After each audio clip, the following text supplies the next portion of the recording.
Halloween. Forever.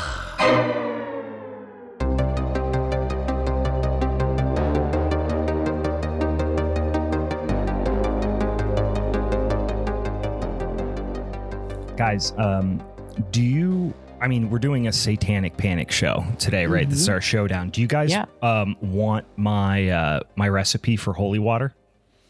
Sure, Brian. Yeah. It's easy. You just take a gallon of water, you boil the hell out of it. Welcome, boys and girls, to a fucking showdown September episode. I wish forever. Boo boo. We're fucking here, guys. I'm Brian. I'm Meg. I'm Steve. Guys, it's Halloween. I don't care what the fuck you say. It is September the 5th right now, and that's Halloween. I am surrounded by fake spiders, and I'm actively eating candy corn, drinking pumpkin ale. I'm here to These are very unsurprising Halloween, things. You guys, right now. You know what? We're all just horny for Halloween here. You're going to get used to this sound. Because it's me eating fucking candy corn. Right. Yeah. Steve already hears me chomping down on bullshit on every damn episode. I had a friend, and he is not into this whole Halloween early kind of shit. Okay. He's very upset about it. So he's a fucking dork, is what you're saying. Right. He's a dork. Right. Yeah. Total dork. Yeah. But I was over his house, and I went in his bathroom, and he had a spider in his bathroom. Yeah. Which made me come out screaming, "It's Spooktember, you have a spider in your bathroom." You've already decorated. You can't resist, baby. He got the wrong message, though, and he's like, yeah, no, we're going to go with real. Like, maybe he's actually the real deal. I'm just going to put real spooky spiders all over my house. Mm-hmm. I mean, I've got real ghosts. I do real, satanic rituals, which we're going to get into here tonight, guys, because this is our first of two true spooky season showdown episodes. For those of you who are familiar with the old podcast here, we do an episode every damn week, but once a month, first Monday of the month. In this instance, first Tuesday of the month, because Monday was, which is today, is Labor Day. So we had some, we gotta avoid labor. I don't know. So we are going to release it on Tuesday, which is probably why you're listening to it right now, or at least when it was released. But every Monday of the month, first Monday of the month, we do a showdown episode where we pick a topic. We actually pick 3 topics from a big long list of topics, which I have a couple of new topics that people have suggested to me, which are really, really good. Which I forgot to tell you to add to the list, but that's all right. Yeah. We got a couple weeks before we have to worry about that. I just want to go back because last week we talked about one that was horniest horror. Horniest horror, yeah. How did we not come up with that? I know. Someone messaged me and said that it was the pizza folks. Because I was kind of like hitting on them via crust, pizza crust. And they were like, we want that one. And I said, you know what? Me too. But we also already talk so much about horny things on the show. So it seems like a no-brainer. Horniness and horror and Satanism and just, being, free and open with your sexuality and not being tied down by the binds of organized religion and the patriarchy here, guys. We're trying to get fucking horny this Halloween season, you guys. I'm going super sexy costume this year. I already decided. Not sure what it's going to be. I'm thinking it's just going to be a sock. Just going to put a sock over my junk. That's it. Smear myself in cum and period blood and put a sock over my dick. I was gonna say, are you just gonna go as Sam from the Trick or Treat movie since that's being released, but it has the butt cut out? Oh my God! just a not that hairy butt hanging out the the back. Halloween, a little bit hairy, but not that hairy. Yeah. So, yes, I can't believe we didn't think of that topic before, but it is going to be a very fun topic. But there's so many directions we could go. But there was a couple other ones which are escaping me right now, but we'll add them out of the list before we do our next showdown. Which, if we're gonna do the John Carpenter Wheel of Death again this year for October, then it won't be until November. which is fine. But any case, for those of you who are new to the show, because this time of year we get a whole lot of new listeners. So welcome all you freeloading fucks to the podcast. Here's how it goes. Every single week we got an episode drops for you on Monday, except for this week, which is a Tuesday. And last week because we fucked up. Don't worry. Last week we gave you your money back. Don't worry about it. This one, it's a bank holiday, guys. We have to respect that. So, what we do is we do a mini-sodes every week, but the first Monday of the month, we do a showdown episode. So we have all these different topics that people have suggested or that we've come up with. And then Steve puts them on this big old spinny ass wheel. We spin it. We pick 3 of them. We put it out on the social medias for all of our social media followers and friends and listeners to vote on. They pick their favorite topic. Once we have the topic, we each pick a movie that's associated with that topic. Then, just like we're going to do motherfucking today, we each pick a film that's associated with it. I already said that. And then we argue about it. We talk about the movies. We decide whose movie is the best. We vote. And then whoever's movie reigns supreme, they get to carry around that motherfucking strap for the month. And right now, guys, we're in September. This is fucking crunch time. All right. October is like the fucking Super Bowl with spooky shit. September is like the playoffs. I don't know how you want to describe that with some sort of sports analogy. But this is a big one, guys. It's a big one. And we came up with, or more to the point, our listeners selected for us, Satanic Panic for the September Showdown topic. So we each picked a movie, which we did have to specify has to be, we're talking about Satan. Right? We're not talking about some bitch ass like subordinate demons, right? We're not talking about like some little trickster demons. We're talking about the big guy, right? His infernal majesty. We're talking about the big guy with the pointy red ears, right? That's how I like to, that's how I worship him. That's how I said something terrible again. I've been kicking off each one of the episodes by also almost saying something terrible, and I'll hold on to it until you're suckered into we've lured you into the podcast. Then I'll say horribly inappropriate things about having sex with Satan. Guys, we are here. Let's recap real quick before we get into all the beers and all the other things we have to do, what movies we're going to talk about. So if you've not seen these movies before, shame on you, right? You're going to spoil the hell out of them. The newest movie here is Steve's, which came out in like 1987. So, right? It's 87, 86, something like that. Yep. So, Steve, you are doing what? Tell the listeners what movie you're going to be talking about today. I headed off the John Carpenter Wheel of Death at the pass and picked The Prince of Darkness. It's a fucking jam. It's mine. So good.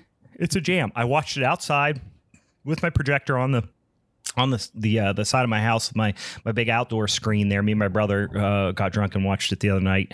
It was a blast. Love that movie. Never fails to satisfy. Meg, what are you doing here? Little change of pace. A little change of pace, but definitely delicious. The 1968 banger, Rosemary's Baby. Rosemary's Baby, classic of the genre.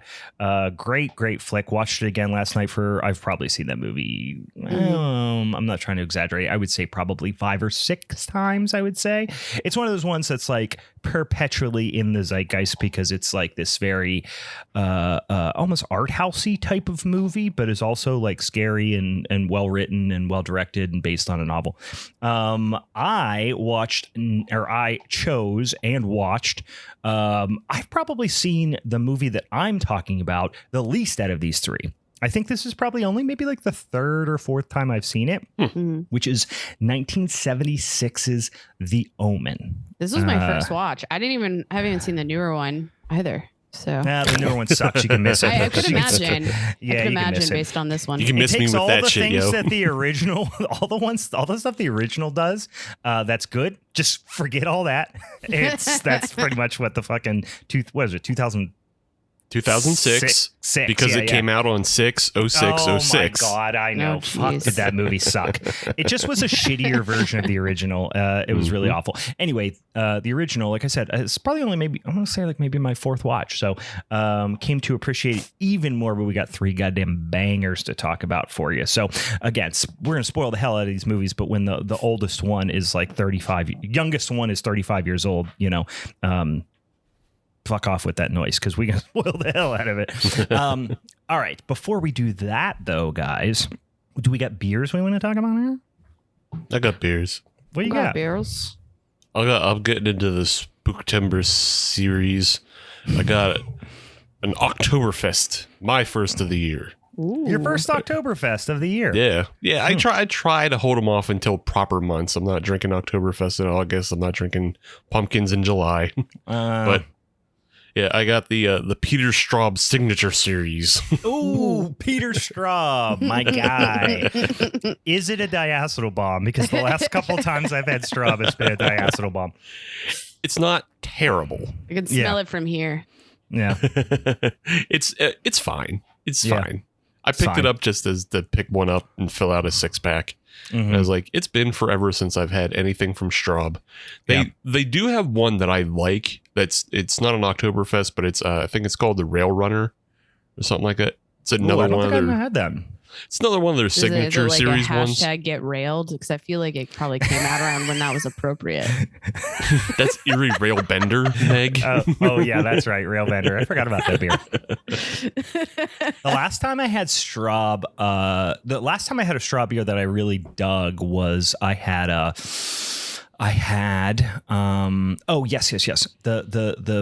Groundhog Day, the alt beer that they have. I think it's just called like Groundhog Alt or something like that. Sure. It's pretty solid. But then actually not this past July, but the July before when I went to the Mahoning Drive-In, I took a bunch of beer, and on the way we were like, oh, we don't really have anything like light and crushable, and it's supposed to be literally 100 degrees. So we stopped at a beer distributor out that way because we're like, hey, when in Rome, we're in Straub country.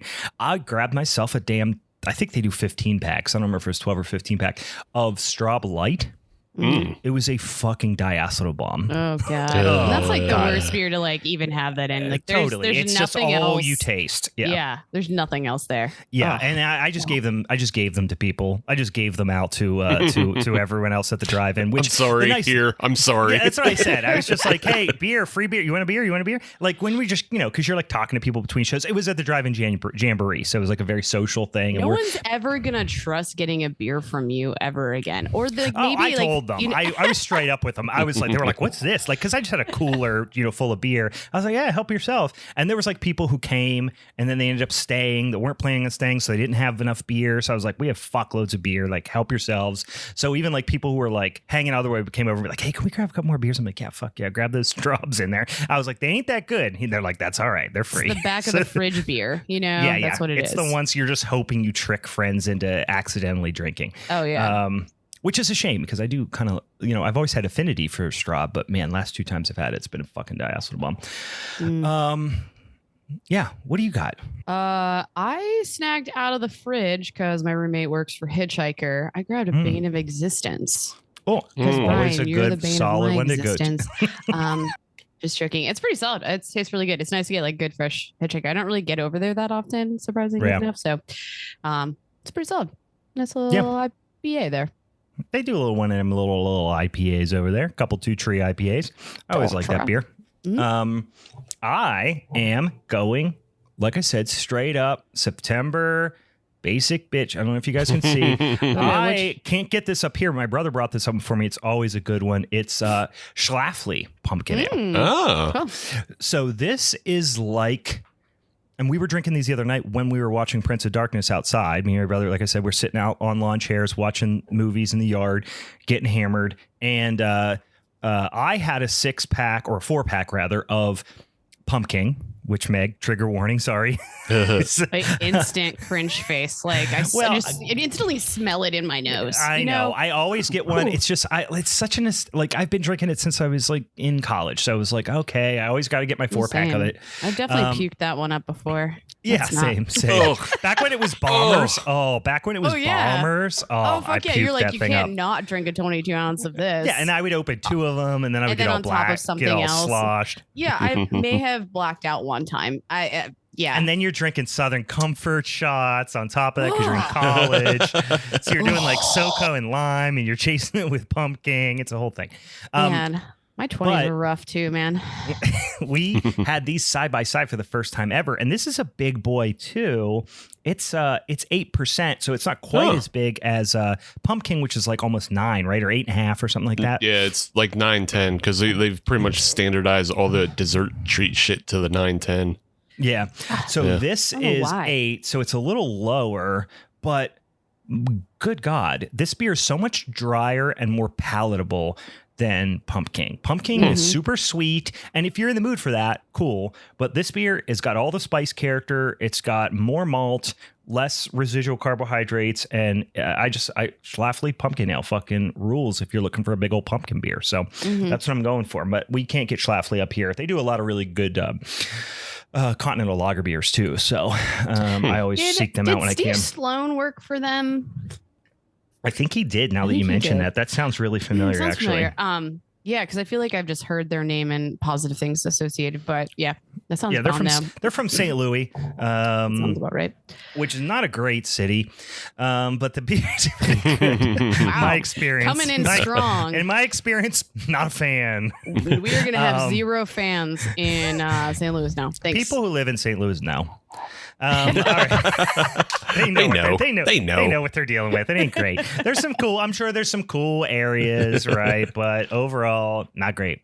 I feel like I have a missed opportunity because you're drinking Schlafly, and in my fridge I have an O'Fallon vanilla pumpkin. We could have been drinking St. Louis Punkies, but St. Louis. I don't start this early. You guys are little punkies. I don't start shit. I just finish it. That's what Steve says. I don't start this early. We've got beers out of the way. One other thing that we'll say, in preparation for the heart of spooky season, which of course starts on 12:01 a.m. on October 1st, we are going to do a cool little live show type situation, little Halloween party type scenario. More details to come. We're still finalizing some of those details and times and all that sort of thing. But if you are interested, and if you are in driving distance or flying or whatever you want to do, I don't give a shit how you get there. But if you have any aspirations of coming to beautiful Pittsburgh, Pennsylvania on the weekend of All Hallows Eve, specifically Saturday, the 29th of October, the year of our Lord, 2022. Oh, let me get that little pumpkin belch out. We are going to do a goddamn fun show out there. We're going to be all dressed up. Again, we're going to hail Satan. We're going to do all the things that we need to do to make sure that we're in the good graces of his infernal majesty for the entire year of 2023. Here's another selling point to save the date. My dog will be dressed up in a costume. Him and I might be like, a costume together. I was going to say, you guys usually do a team situation. This is going to be a big deal. And I'm not going to reveal it until that show. He's a cute boy. Last time we did a live show, he literally just sat in a chair like a human the whole time and watched. Everyone else just like hung out with him, and he's just like, I'm just waiting for mom to get done. Pet me, thanks. He's been there, done that. I think he drove you home that night. He definitely did. I handed over the keys as soon as we got to the venue. All right, so more to come on that, but save the date if you're interested, if you're looking for some goddamn Halloween weekend activities that Saturday. Should be really, really fun. So, all right. Anything else we need to talk about? I think we're ready to pretty much get in these sumbitchin' movies, right? Yeah. Yep. But now, Meg, as the defending champ, with or without an asterisk, we're not going to have this conversation again. You do get to pick. I get to pick the so rights many and things. privileges. Oh, man. All the rights and privileges of the champ are bestowed upon you, so you do get to choose the order in which we go for our showdown episode, and which movie we talk about first. I thought long and hard about this. You're a liar. Sorry, I'm kind of figuring it out right now. I was going to say, you're stalling so you can think about it. Boo. No, I was born tonight, Meg. It wasn't last night. I want Brian to go first. Okay. I want Steve to go second, and I'll go third. Ooh, bringing it Good. up. Let's save the most boring slam one for last. Wow, I thought I was putting that one first, trying to get it out of the way. Wait, the Omen's boring? Come on. All that Latin choir singing? Come on. Yeah. All right. All right, let's get into it then. It's got dogs.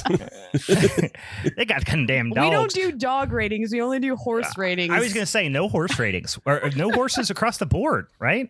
No horses. Yeah. No horses. Although my movie does have a lot of English people, and English people at least suggest the presence of horses in the periphery. Mm-hmm. I don't know. Maybe did Damien's pajamas have horses on them? Yeah, he might have. Okay, you get a partial point for that from me, Brian. Yeah, English people, they love them horses in a real serious way. So, all right. Anyway, so yes, let's talk about The Omen from 1976. This is directed by one Mr. Richard Donner. This was pretty much, legendary director at this point. Some absolute classics. Not necessarily an enormous amount in the horror franchise, but certainly some horror adjacent type of movies, and then of course a lot of like cult films and action films and stuff like that. This was very much his breakout movie. Really, before this, he was doing a lot of TV, but a lot of big TV. Like you go through his filmography of his TV directing, it was a lot of like 2, 3, 6 episodes of certain shows, but they're really prominent shows from like primarily the 60s, right? Was when he was kind of getting off the ground from a directing perspective. But then with this movie, this was kind of his big jump off. And then after that, he had Superman. First 2 Superman movies. He did The Toy. He did Goonies. He did all the Lethal Weapon films, as far as I know. And then one of my all-time favorite movies, not just holiday movies, but one of my favorite movies of all time, Scrooged, with Bill Murray, which is, in my opinion, a horror movie as well. It is perhaps my favorite Christmas horror movie. Certainly my favorite Christmas horror comedy, which sounds like it would be quite a narrow subgenre, but there's a lot of them out there. In any case, so this was really his like kickoff into feature film, stardom as a director. It stars legendary actor Gregory Peck as Robert Thorne, which I kept wanting to call him Richard Thorne because he was, I think, because subconsciously he was a dick in the whole movie. So I wanted to call him Richard over and over. So I probably will call him Richard. But Robert Thorne, Lee Remick as Catherine Thorne, one little Harvey Stevens as Damien, the son of the devil. There's always a Damien, when it comes to the devil.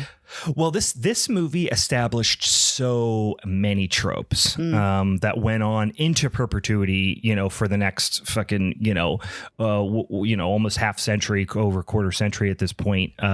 Whether it be Damien, the name Damien, there's so many lines in this movie like "It's all for you, Damien," and all that stuff is like very, reference the fall from the banister, from the hallway staircase thing.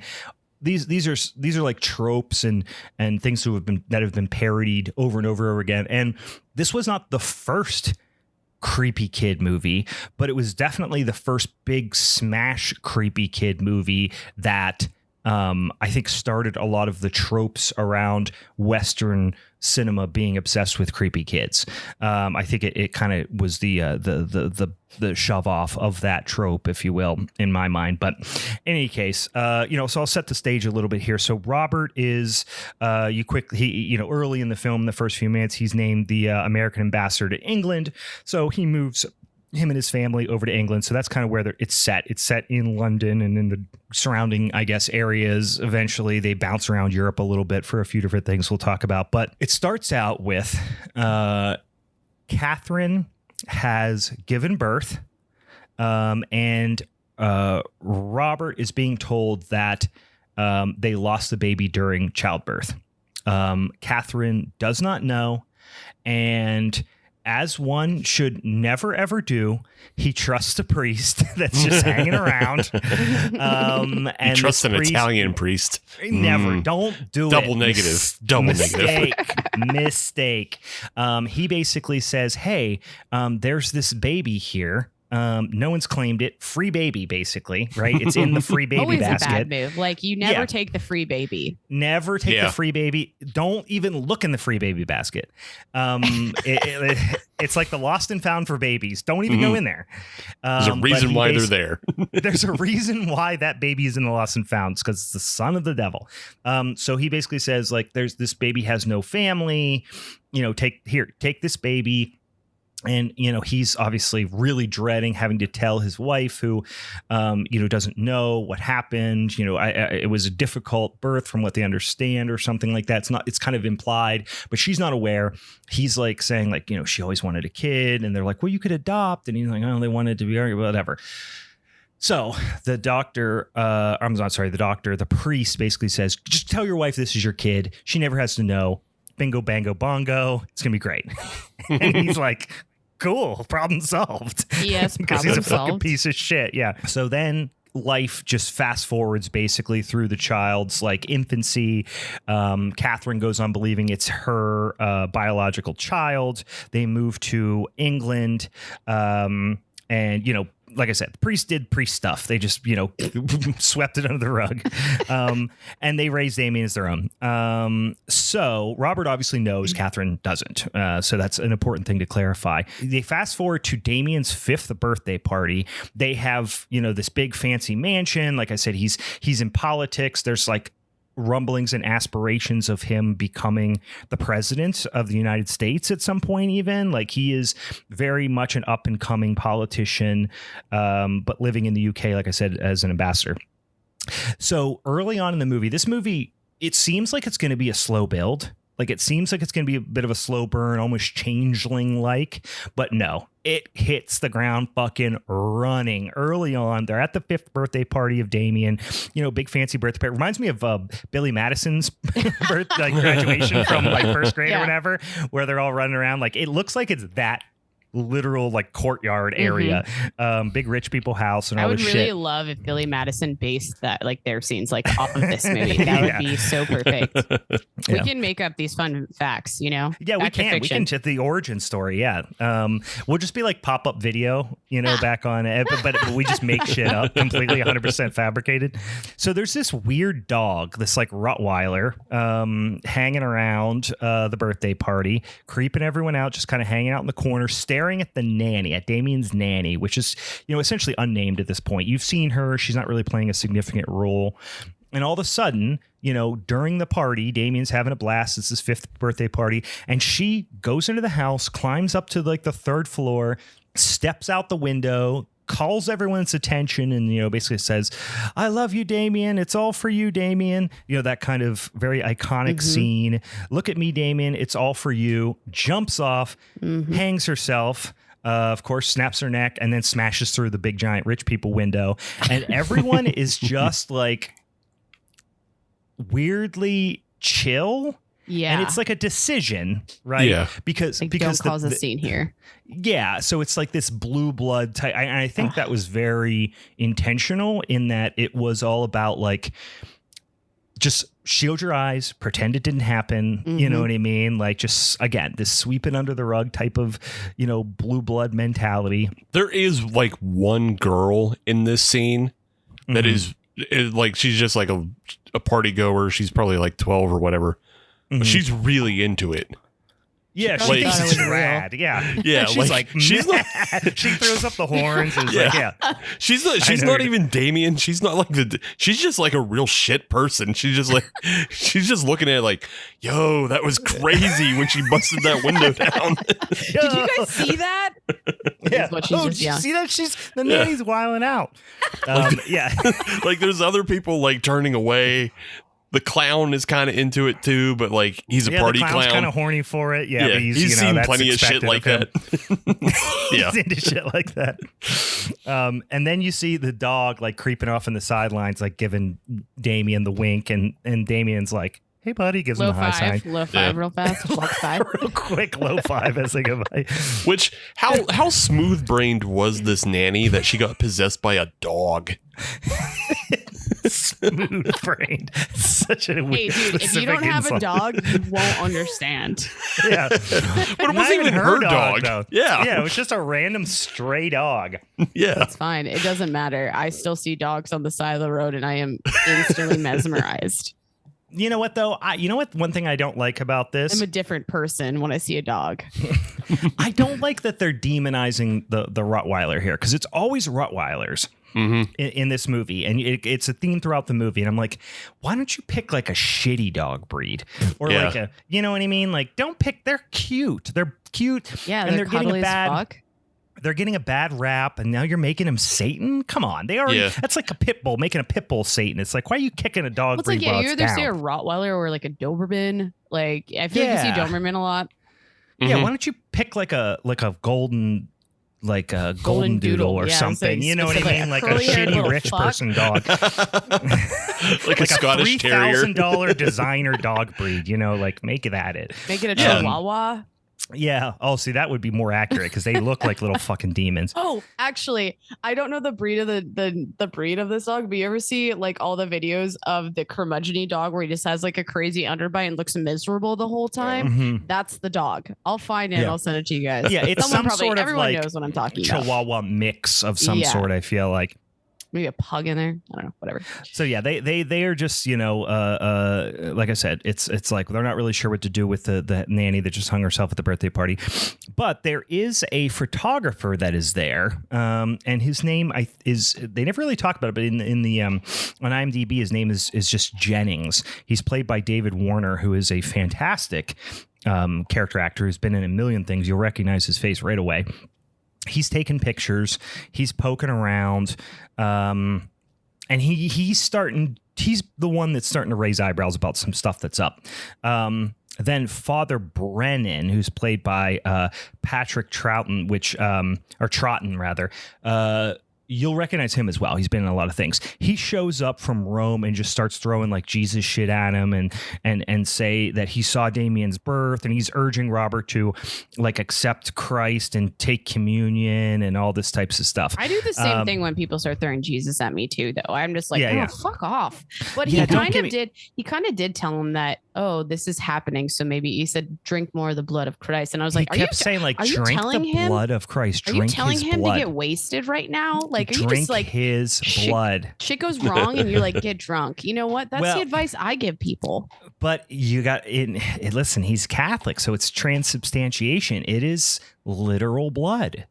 So you got to understand that they believe it is literal blood. That's what transubstantiation is. He just got a transfusion this morning. Not making a joke. It's clean. Look it up. It's wild. I know. It's not a joke. You guys know all that Jesus shit. I know, but I'm just saying.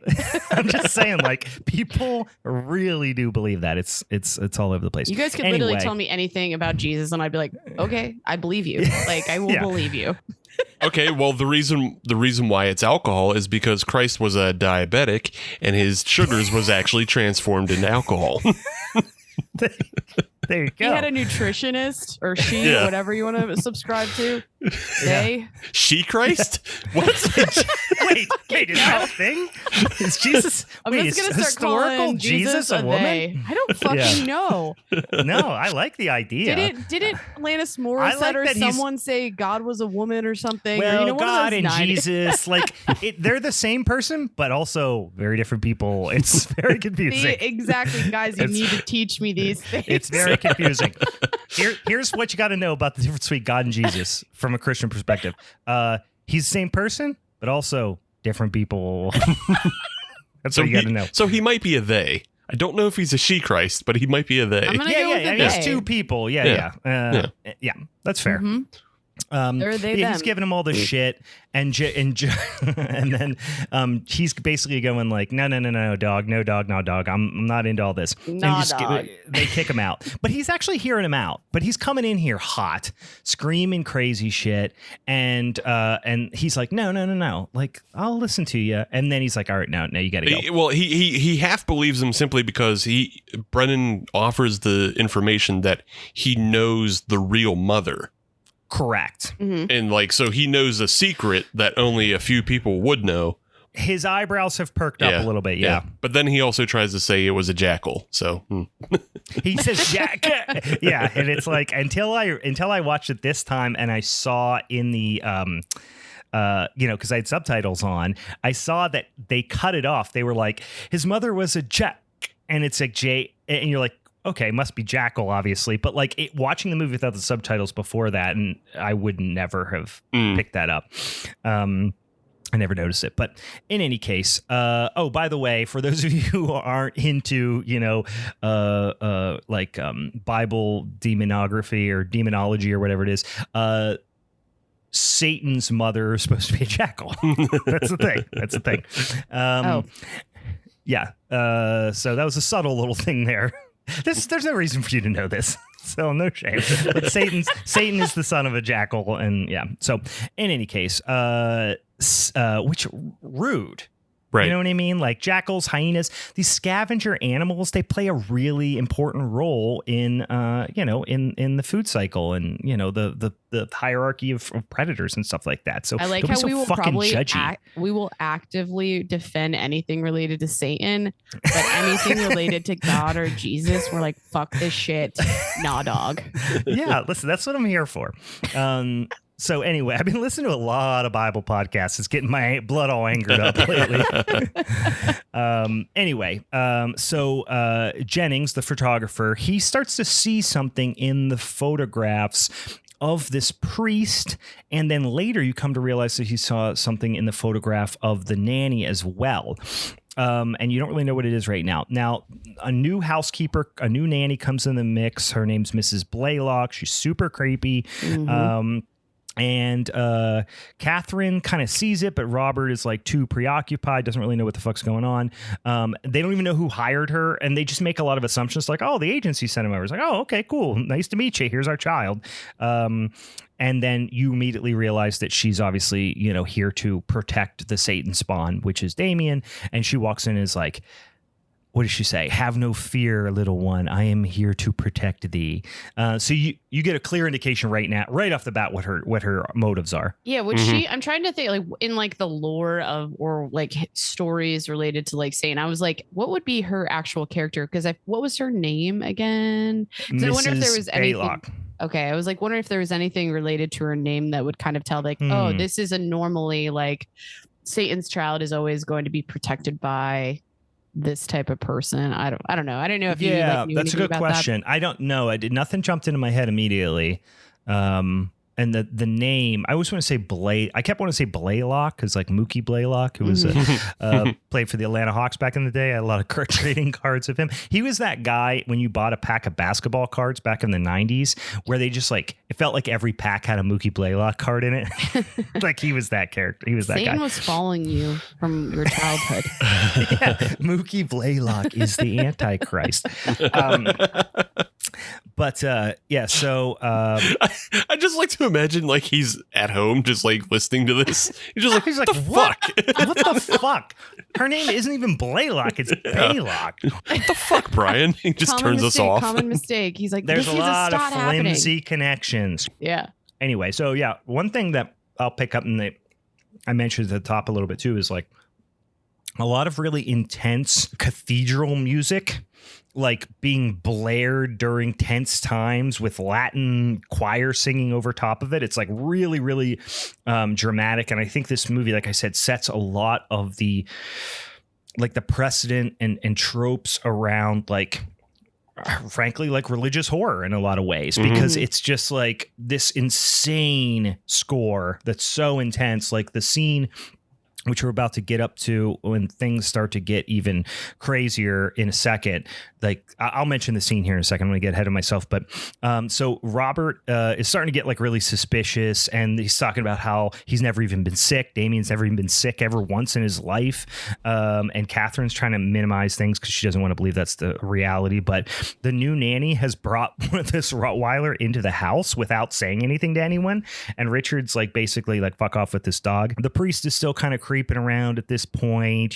Baboons attack the car, which was a scene I did want to talk about because Catherine and Damien go to one of those like drive-through, safari park types of places. Mm-hmm. And there's this scene where like dozens of baboons, because you get the idea that animals can sense Damien's evil. Mm-hmm. And it's subtle at first, but at this instance, all these freaking baboons run up and like attack their car. And this could have been such a corny, comical scene, but they edit it in such a smart way. I was really took note of the editing in the scene this time and was really impressed by they made what could have been an extremely silly scene, like actually pretty intense and harrowing. Yeah. Even though they were never really in any danger. Because they're in a locked car with the windows up, but there's like baboons screaming. Because baboons are scary as fuck. Yeah, I was gonna say, like, monkeys can get real strong. Because that was like also balanced with we had just seen a bunch of giraffes fuck off when they saw them, and the baboons are like, "Nah, brah, we're coming for fight. You. We're gonna fucking punch you in the face." Yeah. Like they start by being scared, but then it just makes them angry. The thing is, like, you're absolutely right, Brian, but just in my own mind, I couldn't help but laugh because all of this is done practically, obviously, because it's the 70s. Right.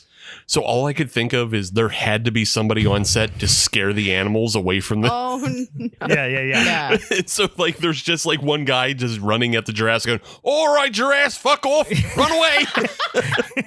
Yeah, he was the giraffe scarer. He's the opposite of an animal wrangler. He's the guy who just runs at them screaming and spitting. Just the animal scarer. Yeah. Well, and also the whole time I was thinking then too, Yeah, he did the same thing. He was like shaking his dick at the monkeys, getting them all riled up. Yeah. Staring at him in the eyes. Well, and then also like the whole time I'm thinking, because they speed off and they're still like monkeys kind of close to the car. And I'm like, do you think they ran over any monkeys? I hope not. But that would be a little bit amusing. There was definitely like some monkeys on the car, but I don't, maybe it was puppets. And it just because it was such a quick thing. But yeah, there was monkeys all over the place, and I was like, I hope they didn't hit any monkeys. Yep. For your dumbass Satan movie. It was really ambitious scenes. Yeah. It was an ambitious scene. It was edited well, and like I said, it could have been real silly, but I feel like I wanted to hold this like comment till like the end, but I think like what this movie does interestingly, and it's kind of what makes me like it and not like it at the same time, is that I feel like there's all these like, it feels kind of calm in a certain way, or like not a lot's happening, and then when the moments happen, they're just so intense that like then it comes back down. You're like, what the fuck just happened? Like I think about it with every single major death that we have. You're just like, that was a really cool death. That was like a really cool and they linger on shit too. Yeah. It's like wild. They do a really good job of editing and cinematography for that matter, where there are a lot of like long drawn out shots, not as much as like Rosemary's Baby necessarily, but there are a lot of long drawn out shots, almost like Kubrick-esque type of shots of like, Damien coming down the hallway, or like, you know what I mean? Like from a distance catching glances and stuff. So it's like this, it's a little Kubrick-esque in that way. But then when shit hits the fan, it's hectic. It's jump cuts. It's loud music. It's screaming. It's chaos. And then after whatever the thing that happens, they linger on it. And there's a few different instances of that we'll kind of talk about here. But yeah, overall, like I tried to take a little bit more note of the score is so in your face in this movie. So like it's impossible to not, pick up on that. But I tried to pay a little closer attention to the cinematography this time. And I was pretty impressed by it overall. You now, so I'll fast forward here for the sake of not going through all the scenes, but so I was going to call him Richard. What the fuck is his name? Roger, Dick. Richard, Robert. Dick, Robert, Bobby, Bobo, Big Bobo. He now gets the full story from the crazy priest, basically saying Damien is the Antichrist. Here's what's going to happen. He's going to kill, your wife is pregnant. And he's like, no, she's not. He's like, your wife is pregnant. Damien's going to kill the baby. Damien's going to kill her. Damien's going to kill you. Damien's going to take over the fucking world and end humanity. Basically, gives them the whole thing.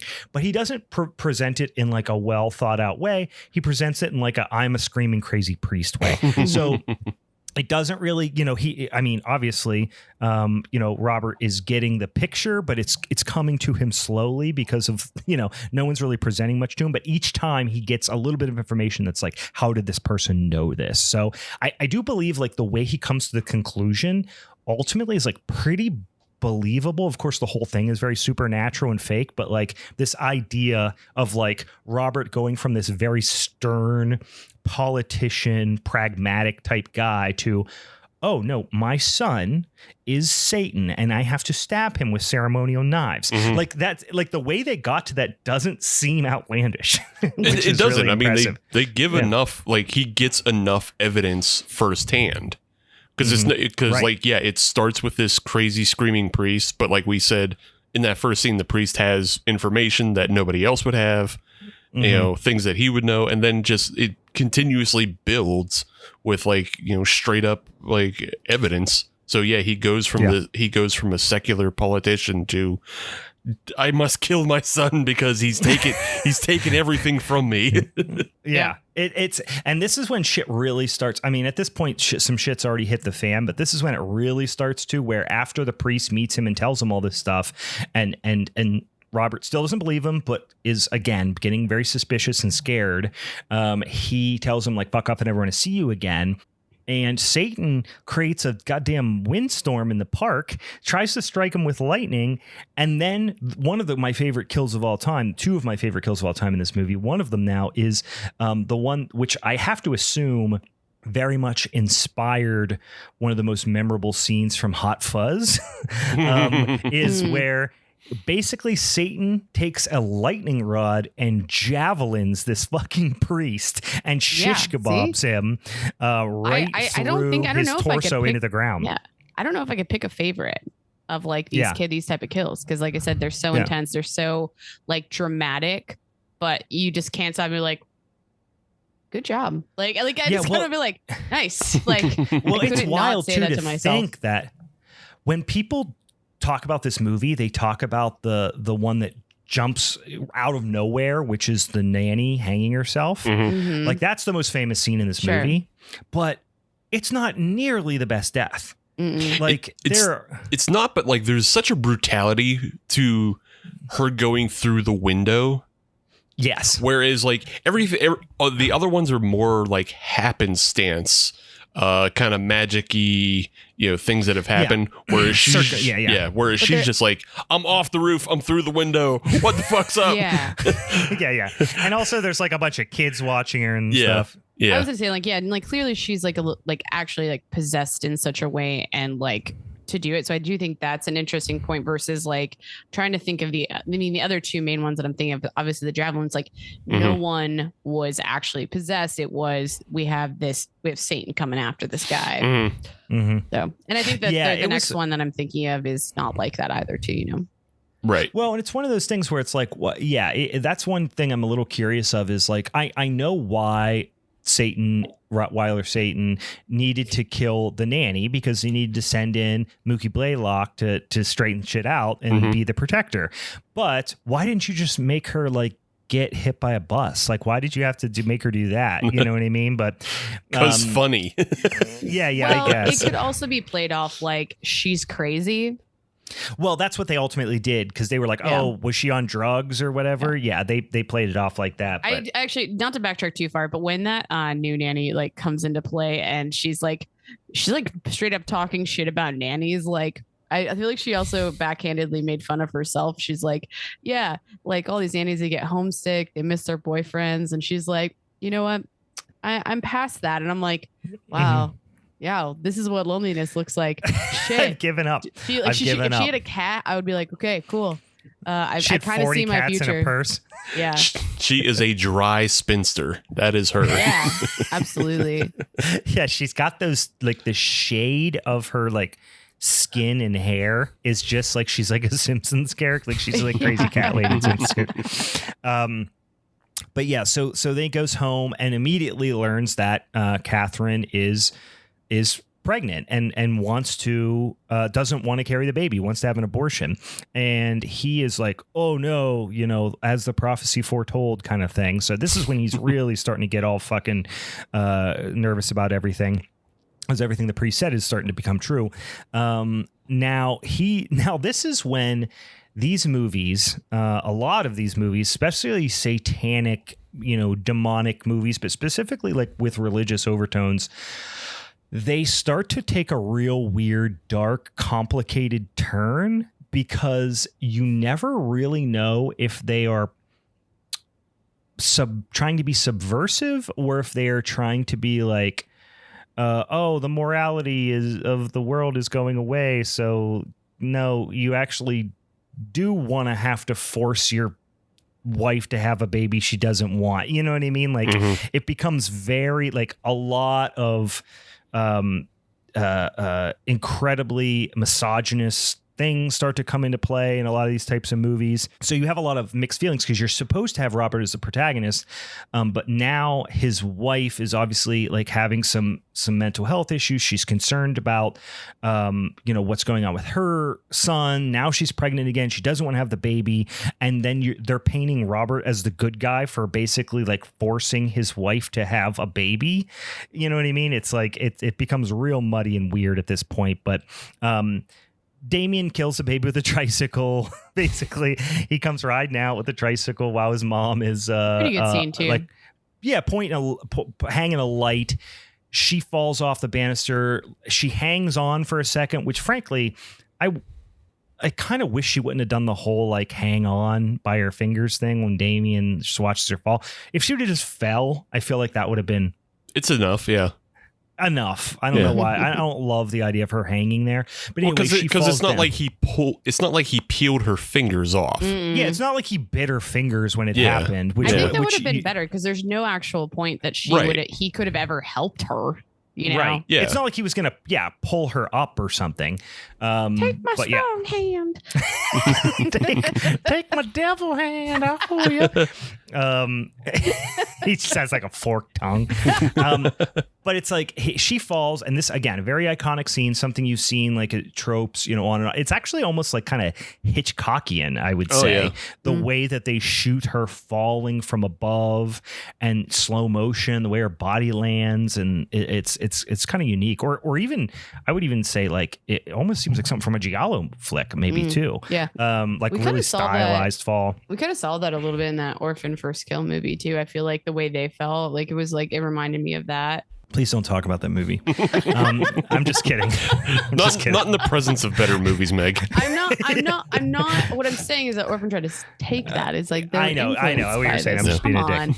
I know. Bad. Yeah, the movie blew. But anyway, yeah. So Damien and specifically, you see very much there's like this knowing look of like Mookie Blaylock letting her out, ride the tricycle, knock mom off the thing, and then she falls. You assume she's dead. She's not dead, but she did miscarry. So in essence, that part of the prophecy come true as well. And the dog is there protecting Damien when Robert goes in the room and all that stuff. So this is the part where I started to really see a theme here, which is, for whatever reason, there are so many themes of reproduction in satanic movies. Like always, it seems like it's something that's always there. It's almost like Christianity demonizes women and their bodies and their sexuality or something. Or something.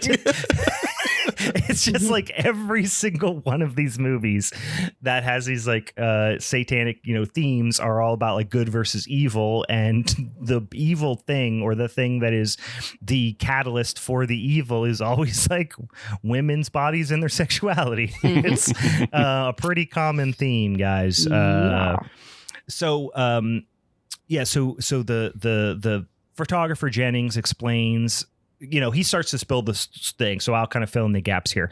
Jennings basically says that the priest had cancer. The priest that came to Robert.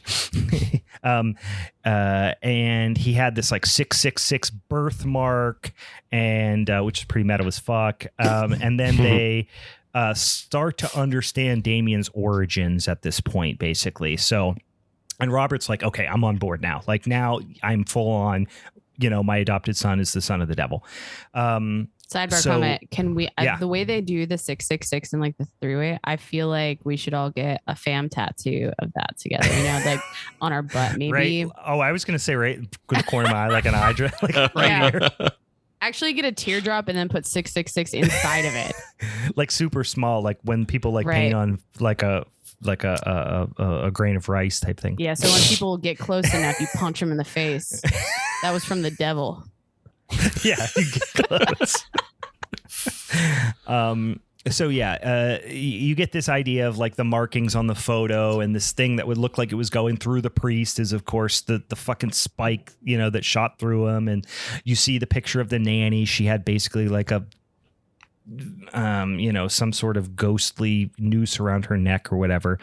So now old Jennings, the photographer, has a picture of himself with, it looks like something's going right through his damn head. So you're like, that motherfucker can get his head cut off. And at this point, Mookie Blaylock has fired everybody. She's kind of taken over the house, and they start to take the direction of the dead priest very seriously. They go to Italy, and they basically say like the place that supposedly Damien was born burned down. There's no records there.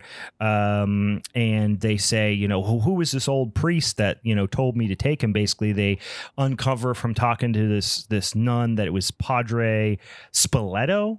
And he was the only person that survived this big giant fire, and talked him into, before that, talked him into to accepting Damien as his son.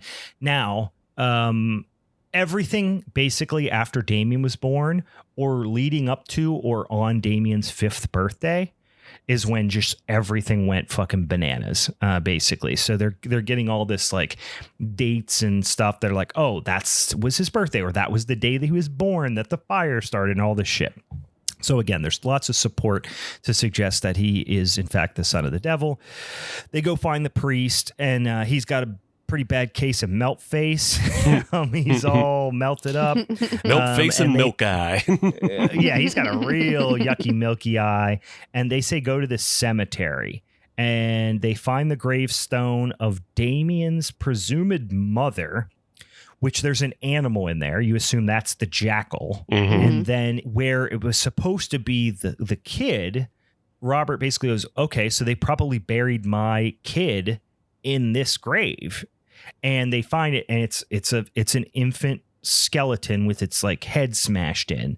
So he comes to the conclusion that when Catherine had his son, they murdered him and put Damien in his place after the jackal had, gave birth to Damien. So the whole thing's starting to go at this point off the rails. And now all of a sudden the dogs, all the Satan dogs, all the Rottweilers are all over the cemetery. Robert gets his arm like impaled on this fence, and Jennings saves him. They get away, and they go to, this is important. He sends, for Catherine, but basically says like, you have to come to Italy basically and come meet me, get the fuck out of town. But then Mookie Blaylock yeets her out the window. And I actually kind of liked this whole scene too, like a little bit. I thought it was good. Yeah, Catherine is the queen of getting yeeted, but then not having any like cosmetic damage to her face. Like she's always like pristine with just like a little bit of blood coming out of her nose, but she like got thrown off a 9-story building. And head first too into the literally the she ambulance. went through the roof of an ambulance. No cosmetic damage to her face. Yeah. Well, she went through on the back of her head, so face fine. That's hamburger. Yeah. Face pristine. Yeah. Yeah. The back of her head is all mushed up, but yeah. Okay. So they go to this town near Jerusalem where they said the priest said you got to go see a guy about a thing, and this Hagrid looking motherfucker in a cardigan explains to them that they have to murder Damien, and he's got to do it in this very specific way, and that he will have a birthmark. And Robert's like, he doesn't have a birthmark, and he's like, no, it's on his scalp. And of course Damien was born with a giant, full fucking head of black hair, right? So Robert is now getting like second thoughts about child murder. Like they're walking out, and after this Hagrid motherfucker, which I forget his name, he had a wacky name. I don't think I wrote it down. Oh yes, I did. Bugenhagen. Yeah. Bugenhagen or Bugenhagen is the guy. He's like an exorcist, right? And they said, if you want to get rid of him, here's all these ceremonial knives. You got to stab him in this very specific order with all these ceremonial knives.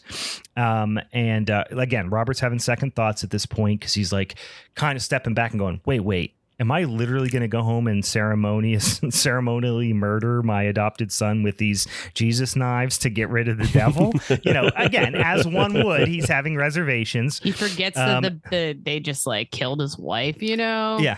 Right. Yeah. And then he's like, it was like the scene in Beer Fest where Landfill throws the trophy. He goes, "Goddamn brewery!" except for it's him throwing the Jesus knives up on the roof. He's like, "Get him out of here!" Yeah. And it's him, of course, and Jennings, the photographer. Jennings goes, "No, I'm gonna go pick up the knives." And as he goes, this truck holding this window glass comes down the hill and does the sickest decapitation scene I can think of. It's fucking rad. Like a big sheet of glass falls off and just slices his head off clean, and the head just flips and it's all practical.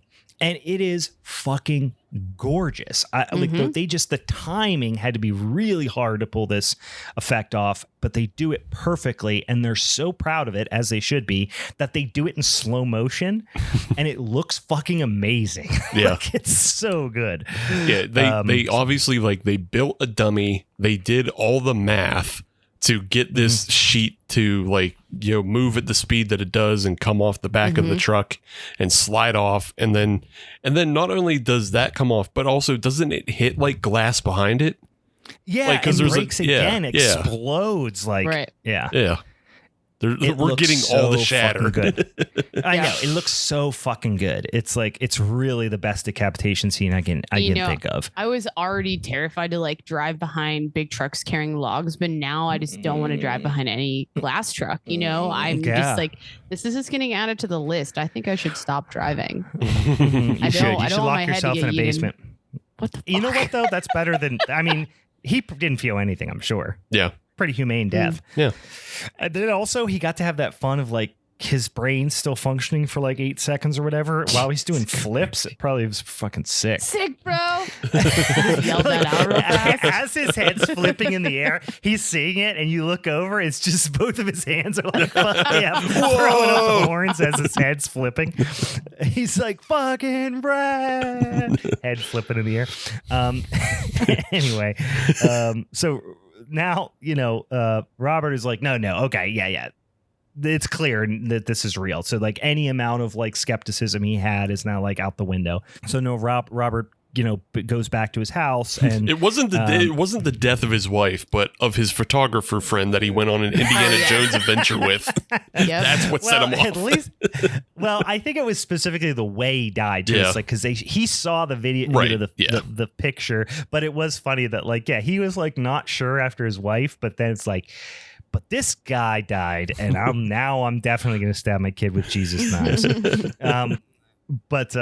So he's on a mission now, and he goes back. But he's still okay, he goes back. He gets some scissors. He cuts some of Damien's hair off when he's sleeping. He sees the 666 birthmark, and then as this happens, Mookie Blaylock runs in fucking like a wild tornado full of feet and fists and fingernails, and she's just fucking raging like a fucking rabid animal. And Robert has a bum arm, of course, but he eventually stabs her in both sides of the neck with cooking implements, which is pretty sick.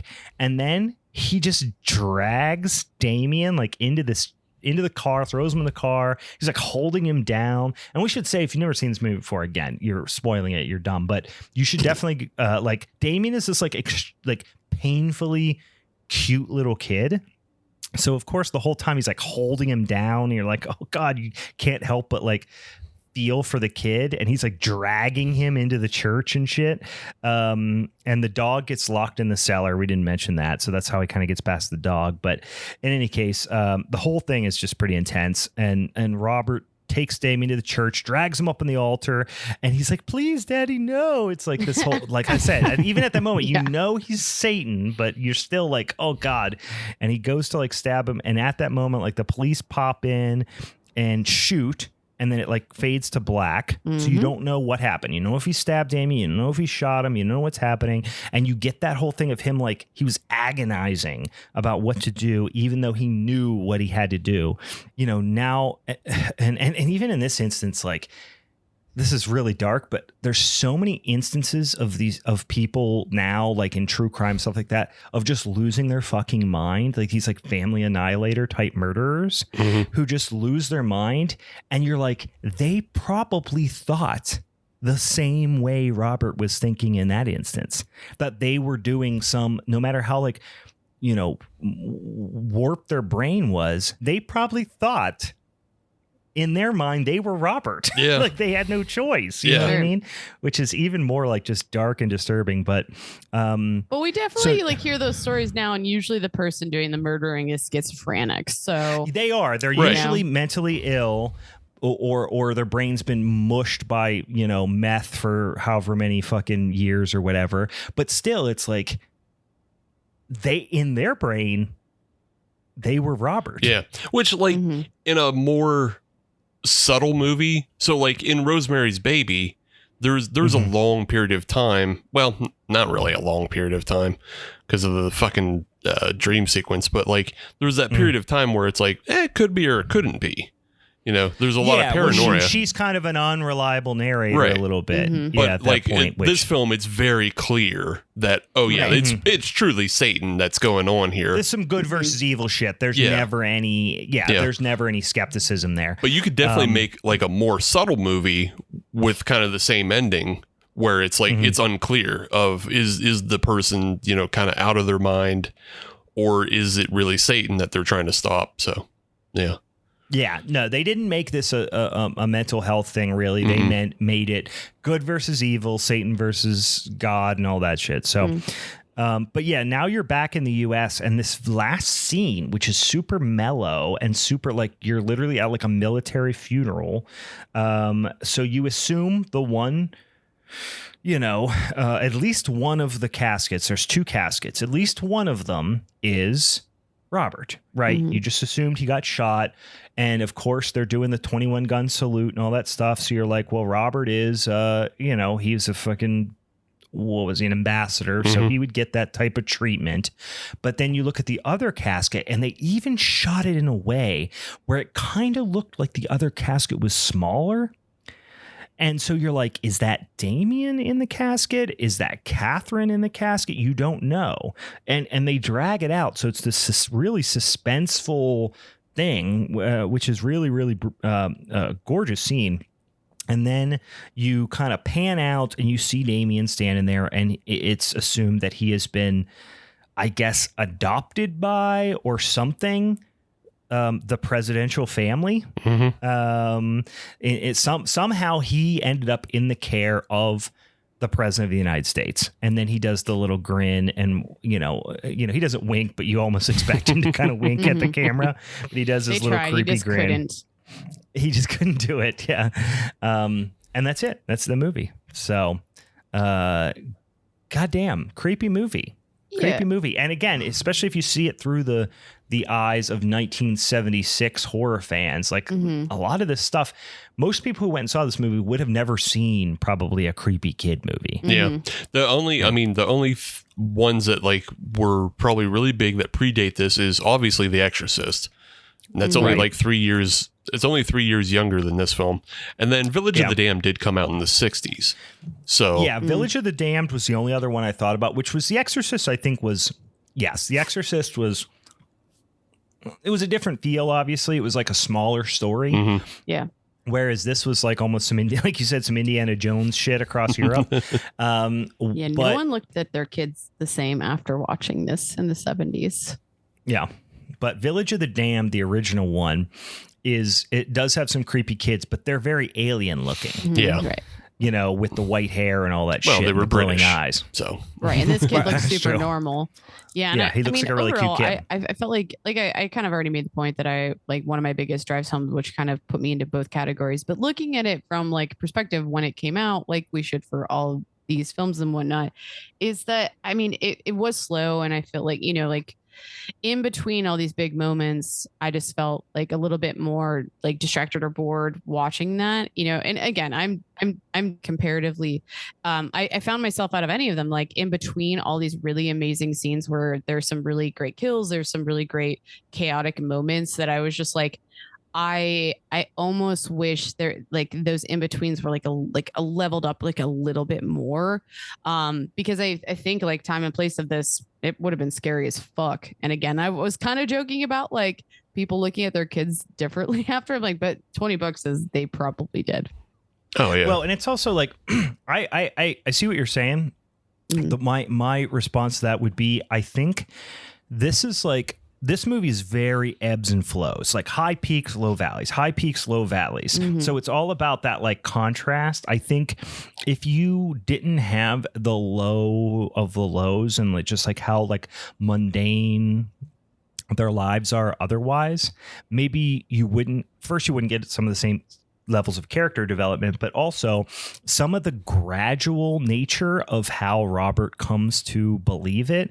If it was just like some of that stuff was really short and all of a sudden Robert was like, oh yeah, my son's the devil, like we would have been like, wow, that was a big jump. You know what I mean? So I do think they like took the time to like really sew those things together so that they became, more believable. But yeah, there are a couple scenes. Weirdly enough, the one that dragged the most for me was like, which I appreciate for the same reason, but it still did drag a little bit, which is when Robert and Jennings go to the cemetery. Oh, okay. Mm-hmm. Like it takes them, it feels like 10 minutes. It's not 10 minutes. It's like a few minutes, but it feels like 10 minutes of them just like wandering around the graveyard before they stumble on the graves that they're looking for. Yeah. Mm-hmm. Which it made it make more sense because it's not like they walked in and there was a glowing grave like it was Resident Evil and there was like a little sparkle beside the item you have to find. But it did kind of take away. I guess you don't it sucks you in a little bit. You don't have to show it to us though. Like, at that point, it's kind of like showing a car arriving at a place. You don't have to show that. Like, we know they're going to the graveyard to look. You can just start with like Jennings being like, "Oh, it's over here," And then or they could be like, "Oh, we've been here for an hour. Look, we're all dirty now," or something. Yeah. You know what I mean? Yeah. I agree overall with you, Brian, as far as like the way things progress. We did Cape Fear not too long ago, the other Gregory Peck film, and one of my criticisms of the original Cape Fear is that you never really see Gregory Peck devolve too much in that film. Like he gets a couple hairs out of place by the end of that film. But in this one, it really feels a lot more like he has everything together. He's really happy with his wife, and he's almost like a regal type, and he's got that old Gregory Peck voice, which sounds like he's a radio guy. It almost seems not even real. Yeah, his voice. But by the end of this film, he is fucking out of sorts and trying to stab a kid. Raving mad. Yeah. So I like the way it definitely builds, and again, he gets so much evidence. He gets undeniable evidence essentially, and gets everything taken away from him, and everything that was prophesized comes to be. So I really enjoy this film. I don't have too much wrong to say about it. It just makes me think of The Animal Scarer though, because I've seen it enough. The Animal Scarer. I just think of the guy who screams at the monkeys at this point. Going, boogie, boogie, boogie. Yeah, just running at the monkeys. All right, monkeys, time to run the other way. All right, come back. He just walks out there clapping and screaming. Yeah. X scared. X scared. Be scared, monkeys. He has that on his resume, monkey scare. Cool. Anything else? I'm sure we'll get into the nitty gritty of it here, but any final comments on the Omen? No, No. Before we get into what are we doing next? We're gonna jump into Prince of Darkness. Prince of Darkness. All right, Prince of Darkness. Prince of Darkness. He's scary because he's in the darkness all the time. He's always Prince of Barkness.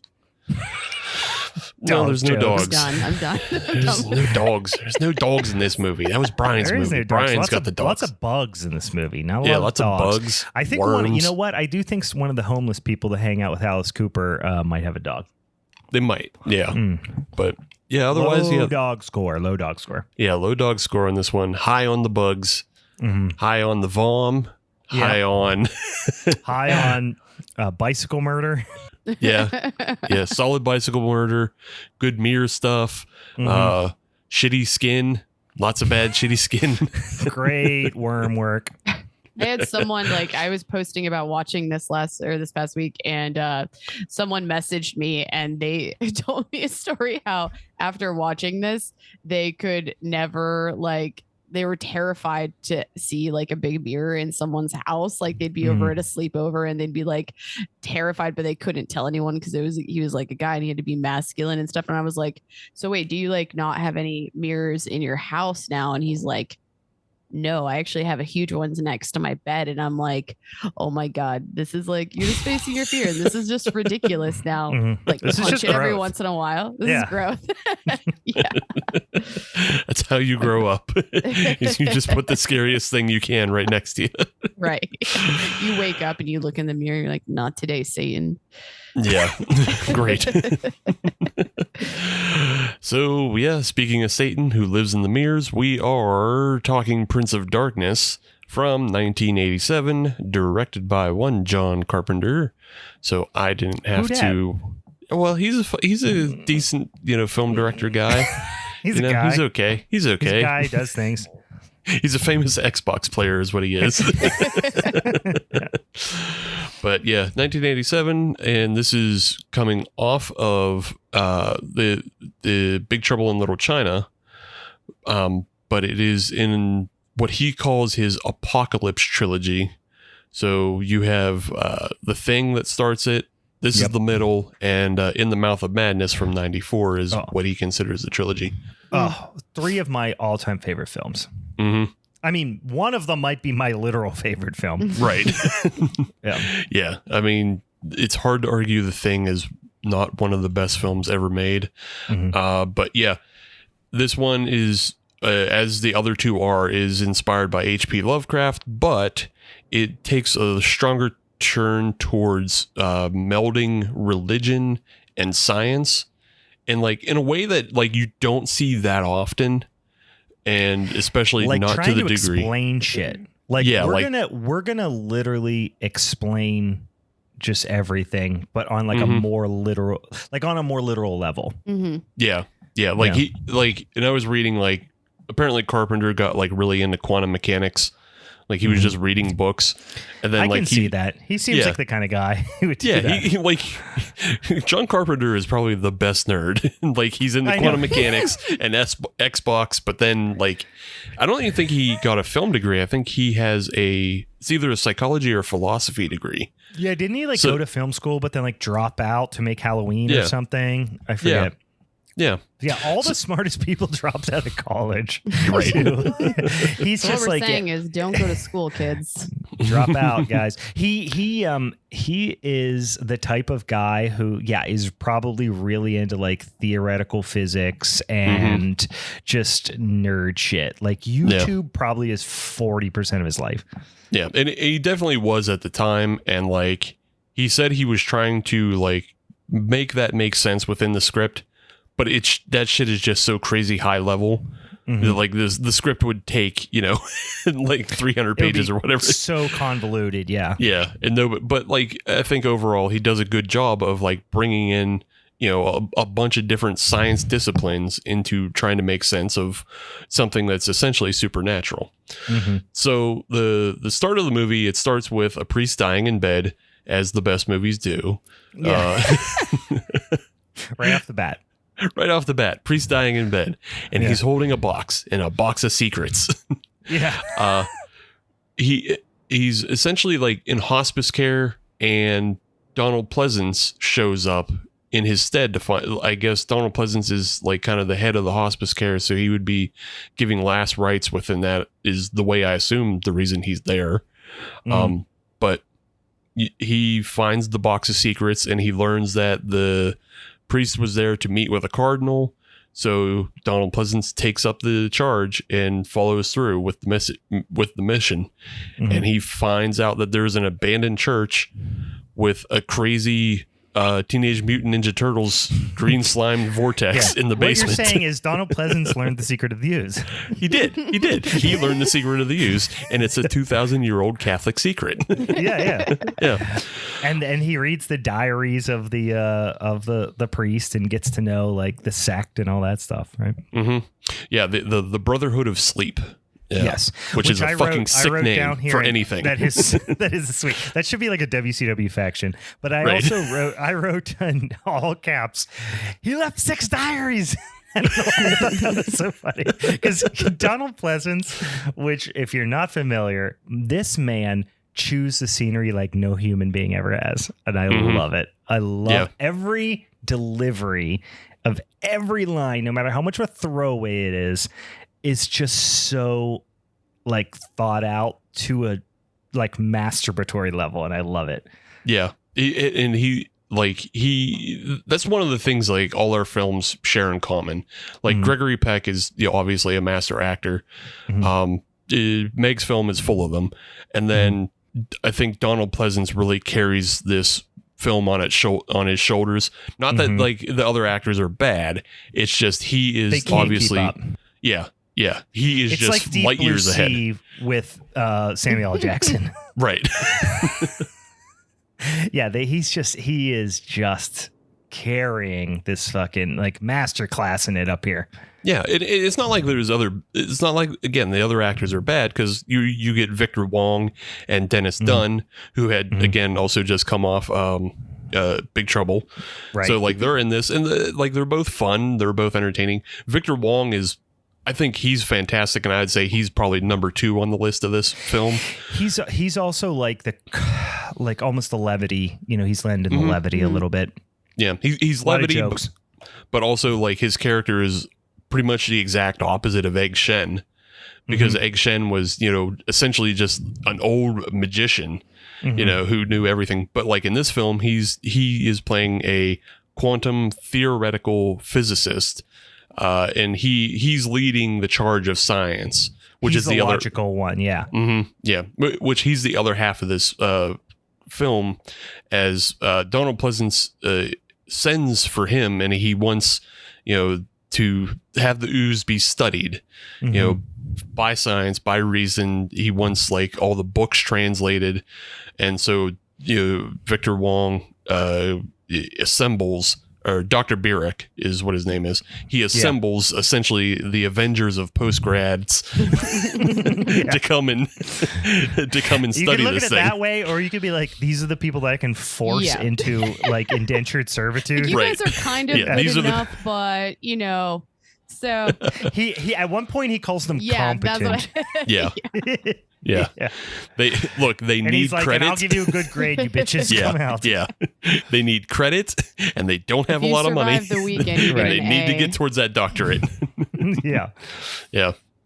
But there's great characters in that. They're not just a bunch of faceless, nameless, graduate students or doctorate students. Like they're I remember like if you said someone, I would be like, oh yeah, I remember that person. Like there's no faceless, nameless characters. They're all very, like, even if they don't get a lot, even like the guy who, is like the big oaf who's like, is like, oh, do you want me to wait for you? And then she says no. And the first girl who gets, Satan pisses in her mouth.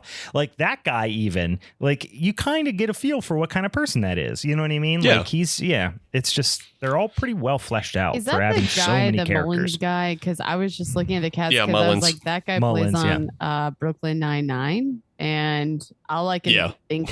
Oh my God, is he one of the goofy two detectives? He is. Holy shit. As soon as you said that, I was like, I know exactly who he is in Brooklyn Nine-Nine, but I did not make that connection. He's funny as fuck in that show.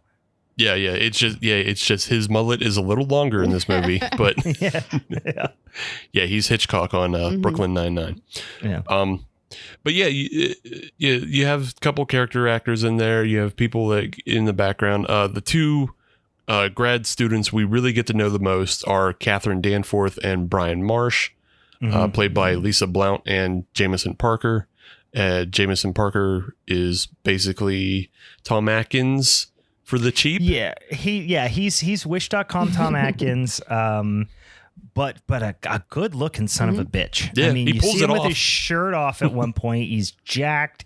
He's got a sick ass mustache, and the only thing I wrote about him is, ladies, this mustache ain't going home dry. I mean, I would have slept with him after the second date too. You know, I would too. My God, he at one point he's like, "You want to have a cup of coffee?" Wink, and wink. I looked over at Danny. I'm like, "She's pregnant now." Like literally, Right. He bought her a cup of coffee. Now she's pregnant.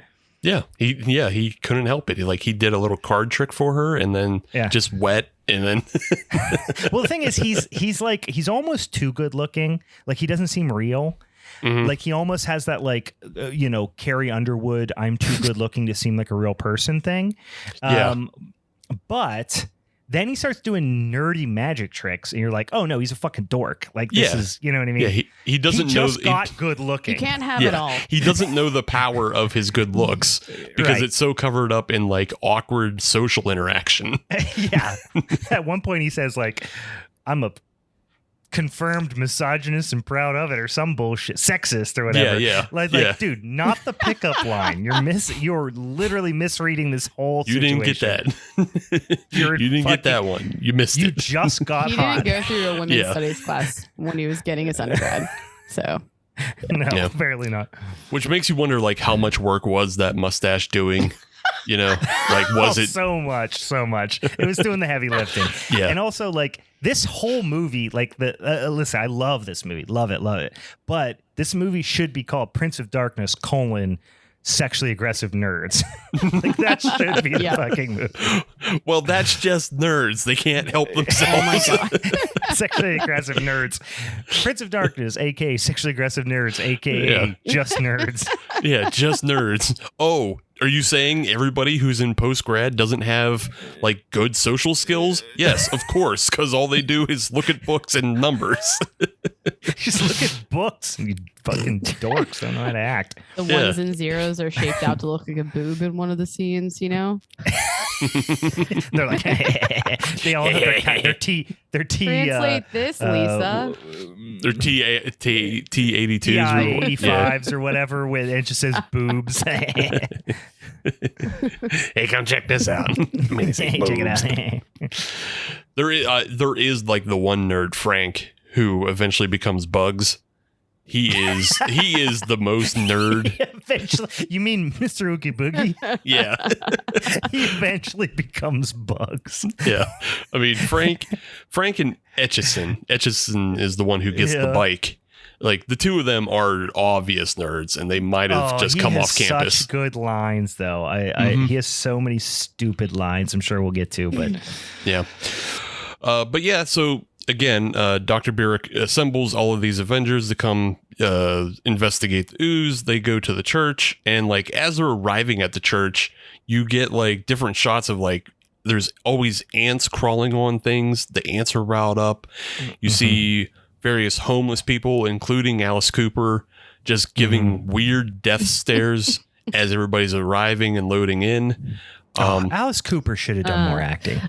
Should have. He's just got to look. I don't know if he can deliver a fucking line to save his life. He would continue to be a great like streetwalker of sorts. You know what I mean? Yeah, he could streetwalk. Wait, that's a name for a hooker, Meg. I mean, yeah, that's prostitute. I'm done with you too. Streetwalker is hooker. We don't need street he could person. Have been You meant? Okay, let's put it in perspective. Alice Cooper could have been a stripper. Yeah, I can use that for him. He could have back in the day. Yeah, sure. I was also looking at his name on this, like around the cast. He's like he didn't have a name. He was the street schizo. So my mind went to streetwalker. Street schizo. But a homeless person, you would have definitely been great on Home Human. That was a word that people called back in the day. Was like appropriate to call somebody a schizo. It was like calling somebody a spaz. Yeah. Right. Like it's like kind of not cool now, but yeah, he. That's funny that he didn't even have a name in the movie. Like he's neither did Donald Pleasance's name is just Priest. Oh my God, I didn't know that. I assumed he had a name I didn't know about. No, he's just called Priest. Yeah, that's kind of wild. Yeah, that was just John Carpenter. It's like meh, Priest, street people. I guess I've seen this movie a dozen times. I never, I just call him Donald Pleasance. Yeah. So the other, the other thing is like with the way Carpenter names some of these characters is like some of them are just like. He's just paying homage to like other characters in films and books that he likes.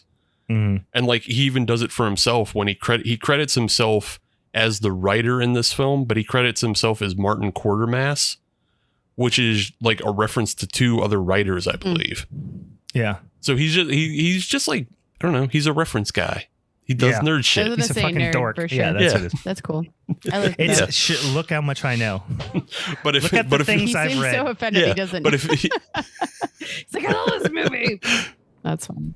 Yeah, but it's like if he can't come up with a fun reference, then it's just Priest or street schizo. There's no in between. It's either I'm either going to put an unbelievable amount of thought into this or zero thought. Yeah. As all of these people arrive, though, you kind of get introduced to the different groups and like what they do.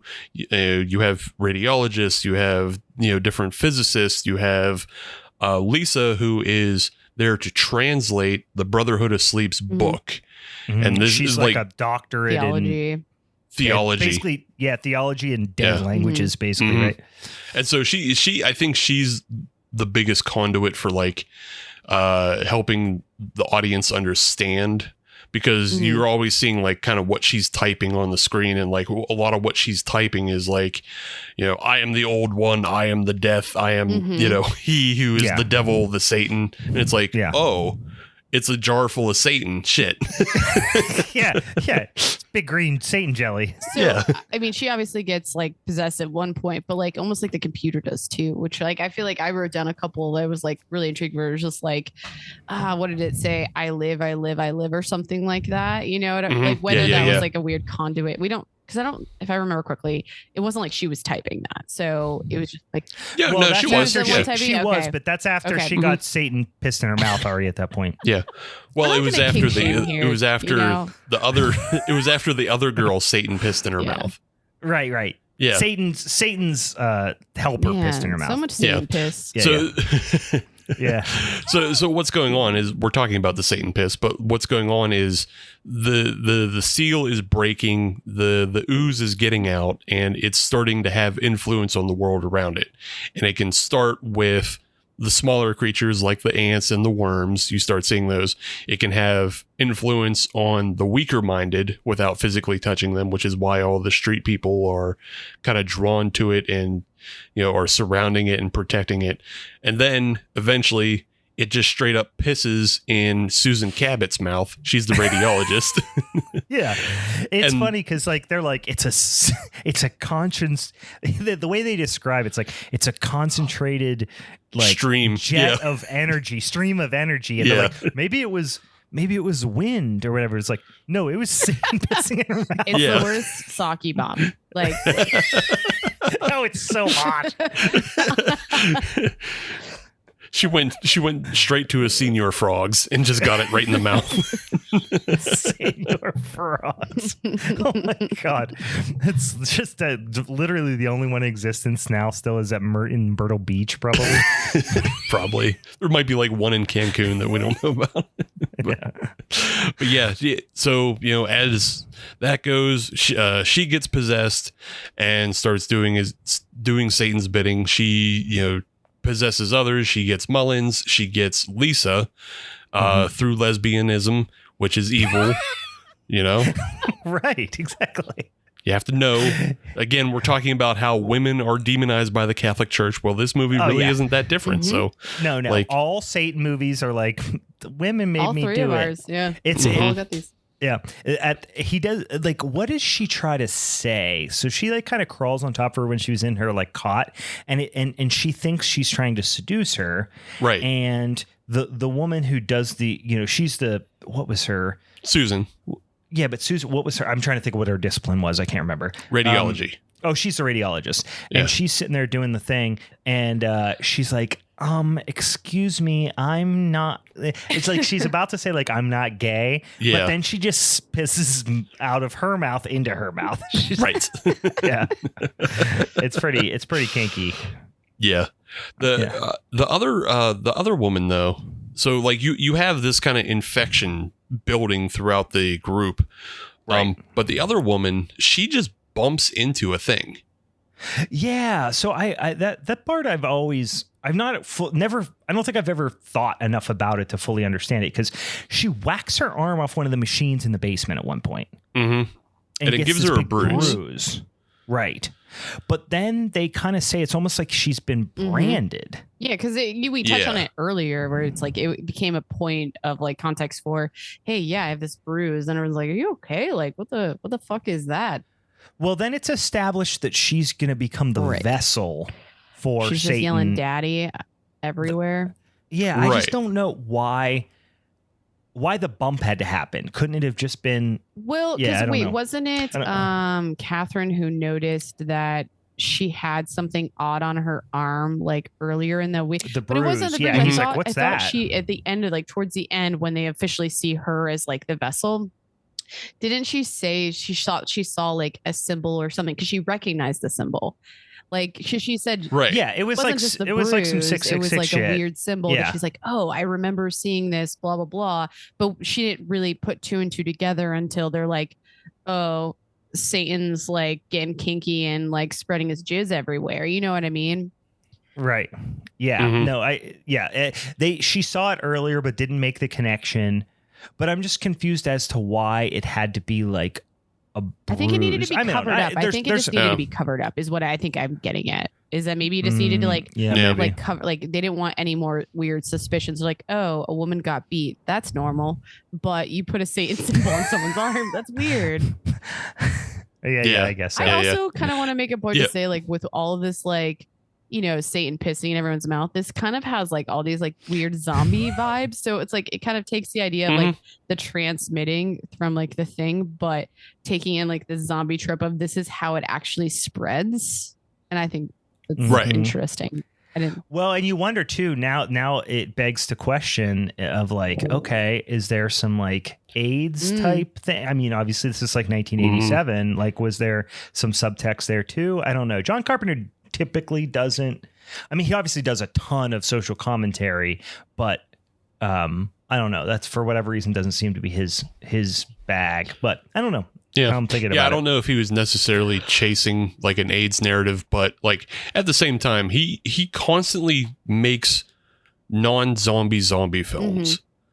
Like he loves to make non-zombie, because like Assault on Precinct 13 is another one where like it's like a horde, besieging a place like you see in many other films, but like they're just they're not zombies, but they're just meth addicts, like well, and they are like secret zombies almost, like, you know what I mean? It's like they're secret alien zombies. It's almost like this like familiar thing though to people. So maybe he also, I mean, it is a great, I think, avenue to be able to like create this chaos very quickly, and then but also I think zombies as a whole, and especially thinking about when this one came out, like it's something that's super familiar. Like, oh, this is how Satan would like spread his seed amongst a bunch of people and create his horde to protect him through this idea of zombies. You know what I mean? But because it's always like an outsider though. Like that's the thing, the unique thing about, not unique, but the thing that is specific to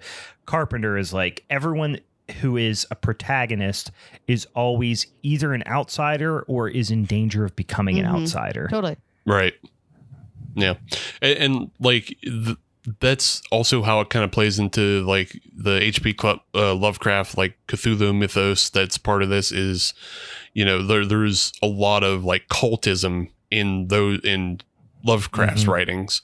So that's kind of what, like, it's just a quick spreading of a cult. of like believers and followers of, the Satan goo. So I believe in the Satan goo. Yeah, it's a fun thing. Yeah, believe in the Satan goo. Yeah. It just, as you're saying, it just continues to break down further and further. Just, people keep getting picked off. You have people in peril. You have, it starts with Etchison, who is, I don't remember what his discipline is. Was it like some sort of auditory thing or something? He was the son of the one guy, right? Because he basically came in to like set things up, if I remember correctly. But I don't think it was his son. I took it as he was one of his direct students. Yeah. Okay. Yeah. You're talking about Professor Trumpet Mouth? Yes, Professor Trumpet Mouth, played by Peter Jason, who would later appear in a bunch of other Carpenter works. But Peter Jason's awesome. Yeah, Dr. Leahy. But you're talking about the scrawny guy who comes in and has got the headphones on. I thought he was like an MRI guy or something. Maybe it was MRI. But yeah, he directly reported to Dr. Leahy, but he was allowed to leave, and on his way out, he gets the bike from Alice Cooper. Alice Cooper murders him with a bicycle, which is a great sentence. Yeah. He goes outside, and Alice Cooper murders him with a bicycle. Right. As he's listening to Prince of Darkness by Alice Cooper. Oh my God, I didn't know. I did not make that connection. Like, the only way I'm going to play this role is if you put one of my songs. That's actually how he got paid, probably. Yeah. Royalties. That was the exposure. You got paid with the exposure at that point. Yeah, Do you think at this point Alice Cooper was really, really into golf already? You know what I mean? Like, it's so weird that Alice Cooper is like this, like, obviously iconic rock star, very much associated with, creepy stage theatrics and Halloween in particular. Yeah. But then also, like, he really, really loves to golf. Like, he's obsessed with golf. It really takes some of the mystique out. I don't know. Yeah. I mean, I know, Slayer, the band or whatever, like they probably like to go windsurfing and shit like that. But something about Alice Cooper being like super into golf bums me out. I don't know why. Well, it's and like I don't even dislike. I like to play golf. I don't mind. I'm not like a hardcore golfer, but I like it. But something about him playing golf bums me out. I don't know why. It's kind of like he is the official daddy of darkness, but he also wears whitey tighties. Yeah, but there's something like kind of metal about that. I'm fine with him wearing tidy whities, but like something about him like wearing like loud golf pants and like just bugs you. Yeah, something about Alice Cooper wearing like a any type of hat that would be appropriate for golf really bums me out. I don't know why. Like not a top hat. Yeah, not a top hat. All of his clothes are actually black when he goes golfing. That's the thing is they're not though. They're not. I've seen pictures normal. of him. Let me live in my dream world. I know, it bums me out. Well, first time I ever saw him like golfing and he had like regular ass golf clothes on and he was wearing like a Hawaiian button down type of shirt. I was like, he went to Margaritaville too? Yeah, it bums me out. I don't know why. It's tangential, but like I've seen the lead singer of Cannibal Corpse. Like he posted a video of him like buying Lego sets at Target. I saw that he's super into Legos. Yeah. What's his name again? George Corpse Grinder Fisher. Yeah, Corpse Grinder. I always want to call him Nathan Explosion. I mean, it's the basis. So yeah. But yeah, Corpse Grinder buying Lego. He's super into Legos. But like that doesn't offend me. Like my sensibilities, for whatever reason, I'm like metal. Like is like people who are obsessed with the insane musicianship. I know he's a singer, not a guitar player or drummer or something. But like something about like the intricacy of building like models or Legos, like that makes sense in the metal ethos for me. But something not about golf, that's it's like if so we were like white and so privileged. I know it's so privileged. I think that's it. Okay. It's like if he was into like shooting craps in an alley, I'd be like, oh, sick. If he was like a really good baccarat player, you might be okay with it. Okay. That's cool. He goes and plays chess in the park against like people. You know what I mean? But yeah, cool. But if he's gambling and smoking, it's great. But something about golf, which are some of the biggest degenerates I know are like hardcore golfers. But something about it just really, I don't know, rubs me the wrong way. Well, let's veer off this tangent of golf and metal. This is a different episode now. Yeah. Brian hates golf, and this is why. I like golf. I just hate that Alice Cooper golfs. But yeah, so everybody's getting infected. and you just have these people running into different scenarios where they're getting trapped. My favorite, though, obviously, Meg already brought it up, is Lisa is on the computer and she's just completely zoned out and she's just typing over and over, I live, I live, I live. And you get one of the other characters, Calder, comes to check in on her and he's just like, what's going on here? And like she stops typing I live over and over and then starts typing what is the Holy Ghost won't save you, the God plutonium won't save you. In fact, you won't be saved, and that's fucking metal. Exclamation points and shit. Was that also when or if it was like, I don't know if it was someone vocalized it, but there was another line around that I noted and it said like pray for death, and I was like, wow, that's that's the other one. Okay. That's when Frank who becomes Bugs. Yes. Yeah, that's when he comes Bugs. He's like, you're not gonna like what I'm about to tell you, or something. I have a message for you, and you ain't gonna like it. Yeah. The whole time this is also going on, though, is like people are falling asleep and they're getting this strange, grainy vision. Right. And it's coming in and it's just a dark figure outside of the entrance of the church. And it's just repeating a message over and over. And it's not clear, but you get enough repetitions of it that it starts to be clear that, oh, this is a message and it's being sent to everybody. It's not just a dream. Which is it's like a radio transmit. It's almost like an SOS transmission or something. Yeah. And no one really knows that the other person, because no one's really talking about it either, too, which I think is pretty good. I'm glad that they didn't, Yeah, nobody's talking about it until like Donald Pleasance brings it up to Dr. Bierich. Dr. Bierich has the dream and he's like, oh, have you seen it too? And he's like, oh yeah, it's like not part of my subconscious. I wouldn't think about that. I don't know what that is. Yeah. And Brian brings it up that like they get some readouts about it and it goes, oh, like perhaps it's traveling on tachyons, which is, not, it's faux science in a way, I guess, but they're trying to say like this is a message that's being beamed backwards in time to them.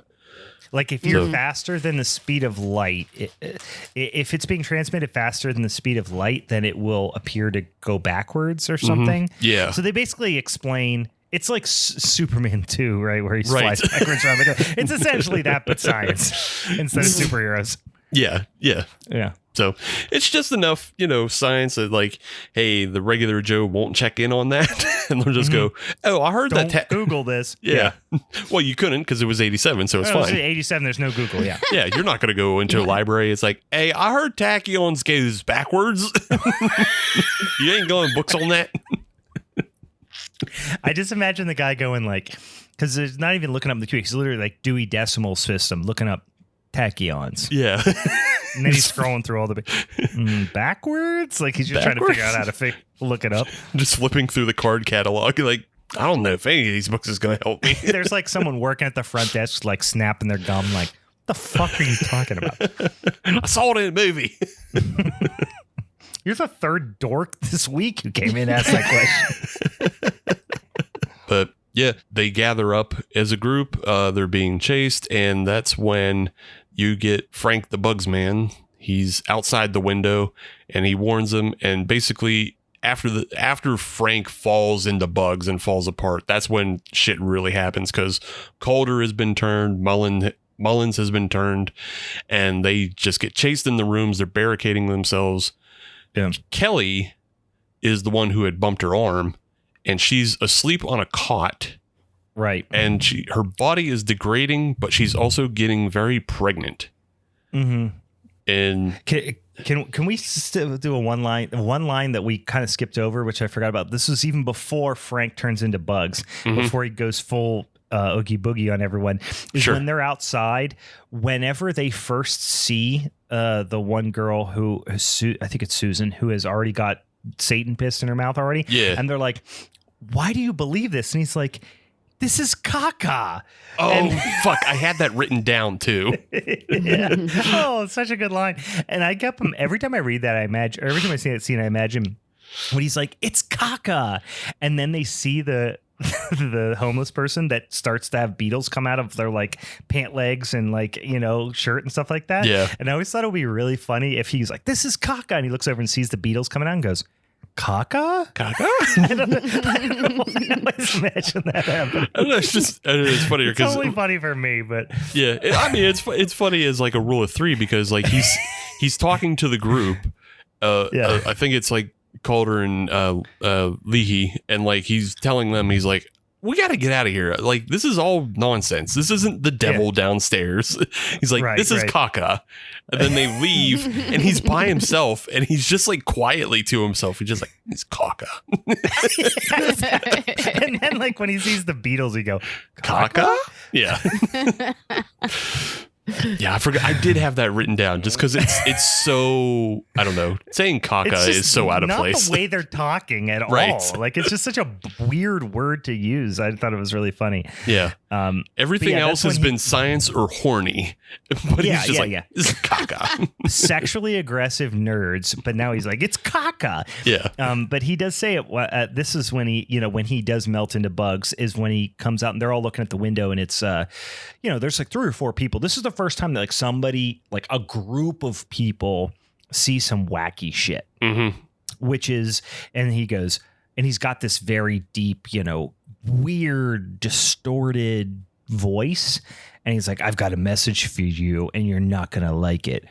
Pray for death. And then that's when he just melts into bugs. Oh, his head falls off. Great. Yeah, his head falls backwards off the body and the body's still standing. And then just everything else falls apart, like and bugs everywhere. This was the first time my brother saw this movie, and like I said, we were sitting out in the yard drinking, watching this movie, and when his head falls off, he goes, "Oh goddamn!" Like, actively said, like, "Oh shit," or "Oh goddamn," or something. It's just such a thing. You don't see it coming. He's like, "Oh wait, he's got bugs. What off?" Fuck, his head falls off. So yeah, like you said, after that, and that's when everything falls apart because it's the first time a group has seen everything. They try to escape, and like what they weren't aware of were the street people were building barricades outside, and just to keep them in. And then one of my other favorite scenes in this is it's like after somebody is killed, and Donald Pleasance is with them, and he's going to give them last rites. And just something about like the way he's doing it, he just completely falls apart and loses. You can just watch him like lose his religion in that scene. He just completely falls apart as a person. And it's it's fantastic. I know what scene you're talking about. I can't think of who we're talking about here. I think it's what? I think it's maybe Leahy. It's the guy who it's not the guy who slits his own throat, is it? Was that Calder? Because I feel like he was like the priest was in that room when that happens, and they're all like around him. That's why I'm remembering this, but I don't remember. I know what scene you're talking about, but I don't remember who he's like, presiding the rites over. Yeah. Which sidebar, Calder is like, I feel like his character after he gets turned just like continuously cracked me up. He just like cackling, walking when around. He's so sweaty. You're like, yeah. He's like, you're like, whoa, he's like insane. He's not necessarily like possessed by the devil. It's almost like he didn't fully get turned because he like slit his throat. He's an interesting character because he doesn't play a big part at any point really, but like he is. I mean, he's very tall. So like, I guess that makes him like physically intimidating, but he doesn't seem to have his faculties about him in the way that the other quote unquote possessed people do. Right. Yeah. Like Lisa and Susan are very much in the like just straight mindset possessed. Right. And like they're being controlled. And they're like worker bees kind of. Yeah, they're pretty much drones for Satan. Whereas, Calder, he's weepy, he's confused, and he is the first one to approach the mirror, right? To what you'll eventually learn is like release the father, which is big Satan. He approaches the mirror, but like he has no power or control, and so he's just like constantly touching the mirror, but crying because he can't do anything with it. Yeah. So it was kind of a strange scene because you're like, you don't know at this point that necessarily the mirror is like the conduit for or the portal, if you will. Mm-hmm. Like you don't really fully understand that probably the first time you're watching at this point. But you think that he's responding that way to his own reflection. Right. Mm-hmm. It's weird. I don't know. It's I think that's why he came off as like a little bit crazy in general, versus so. Because he's also has his throat cut. He cut his own throat, and then he's got like gauze on his throat. So you're like, you think that he's responding to that? Maybe, I don't know. It's a strange scene. Well, yeah, I think first time through you would see it. You think he's responding to like the way he's degraded and like he just looks insane to himself and like his throat cut. But then through Kelly, like putting her fingers in the mirror compact and touching to the other side. Yeah. And then she comes and like opens the big portal. You realize like, oh, he was trying to open it some way. Cause like perhaps it was just like a thing in his brain telling them to do that, but he like wasn't an instinctual thing. Yeah. But he wasn't the chosen one that Kelly was, he wasn't the full vessel. So he only knew like, get the mirror, but not, actually do anything with it. But yeah, that's what you see. You see Kelly is her skin has basically melted off. She looks like a grosser version of the They Live aliens. Cause pretty much. She's with like the big gaps in her skin is like split almost. And and she's like near skeletal. And she finds the mirror and she begins to release the giant Satan. Even pulling his arm through the other side, you get just like you see his big Satan mitt. Yeah, you get a quick shot. He's hella horny for Satan. But Catherine comes and sacrifices herself and runs them both through the mirror. Right. And Priest throws the axe that he had previously decapitated Kelly with to no effect. Yeah. Didn't really do that much. Which that's also a great effect. I kind of breezed through too fast, but like that's a great effect because he just decapitates her, but then she pulls her head back up off the ground, and but the shot lingers, so you see all the goop still on the floor as it pulls up, sticky and gross. But that was pretty cool. But yeah, he throws the axe at the mirror and breaks the mirror, supposedly trapping Catherine on the other side with the Prince of Darkness and Big Satan. So I like to call him Big Daddy Satan. Yeah, it's Big Satan. Yeah, Big Satan, Little Satan. I'm into it's Big like Satan. Big Nog and Little Nog. Yeah. But we flash forward to that transmission again, and it is.